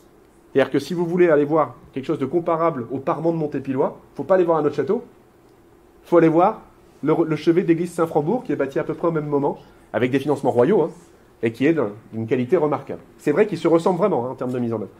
De la même manière, Montépillois, deuxième couche, c'est un peu comme Coucy, d'ailleurs, il y a des gros parallèles entre Montépillois et Coucy. Montépillois est un peu le prototype de Coucy, enfin, Montépillois est un peu le prototype de l'architecture philippienne, et Coucy en est un peu l'aboutissement. Résultat, c'est la même famille à 50 ans d'écart, ou 40 ans d'écart. Et Montépillois, au XVe siècle, pareil que Coucy, va avoir un nouveau seigneur qui va en remettre une couche. Enfin, Coucy, en guerre en 7, a suivi en guerre en 3. À Montépillois, Guillaume II le Bouteiller a suivi Guy V le Bouteiller. Et quand on va rebâtir au XVe siècle à Montépillois, dans un contexte de guerre de 100 ans, un fidèle de Louis d'Orléans, son seigneur va se faire assassiner, la première chose qu'il fait le lendemain de l'assassinat, il fait bâtir quelque chose qui rend hommage au seigneur assassiné. Ça, c'est un positionnement politique dans la pierre. Eh bien, il fait effectivement bâtir quelque chose, encore une fois, de extrêmement léché, remarquable en termes d'exécution. À l'échelle de ses moyens, il ne fait pas un logis gigantesque de 800 mètres carrés, il fait quelque chose d'assez simple, 180 mètres carrés, enfin, c'est pas mal, c'est une salle. Mais avec une belle tour associée, il fait rehausser la tour. C'est lui qui fait rehausser la grande tour aussi, avec le couronnement que vous connaissez aujourd'hui. On a un cas particulier de château. Moi, j'ai commencé par Montépillois, mais c'est un cas particulier de château vraiment remarquable. Mais dans notre territoire, on a quand même d'autres châteaux remarquables, parce que Pierrefonds ou la Ferté-Milon, c'est d'une qualité d'exécution qui est équivalente à celle des cathédrales aussi, objectivement. Allez voir le parement de la Ferté-Milon de face, qui lui n'a pas été restauré comme Pierrefonds, donc vous vous tromperez pas. Il est d'origine. Vous remarquerez que la qualité de réalisation des joints, de la taille de la pierre, même quand on n'y connaît rien, on voit que c'est parfait. On a l'impression que c'est des machines qui ont fait ça. Et de l'autre côté, on a des châteaux plus discrets, mais qui ont les mêmes qualités. Si vous allez à, j'en ai pas parlé, Droisy, si vous allez à Ambleny, c'est des châteaux, quand vous les regardez de l'extérieur, Ambleny, il est bâti en mortier de terre. Son mortier, c'est de l'argile. Ambleny, il a vécu la Première Guerre mondiale avec des bombardements, il est encore debout, il est intact. Il est un petit peu épeauffré, un petit peu abîmé en surface, mais il est intact. C'est un château très curieux, c'est une tour avec, qui a un plan tréflé, un quadrilobe, qui est très très curieuse. Ça fait partie des édifices que je n'ai même pas évoqués là, mais qui sont remarquables et qui vous montrent que les architectes ou les tailleurs de pierre qui interviennent là-dessus, ils sont aussi bons que ceux des églises. Donc effectivement, Marie me fait des gestes pour pas que je sois trop bavard. Allez-y, question.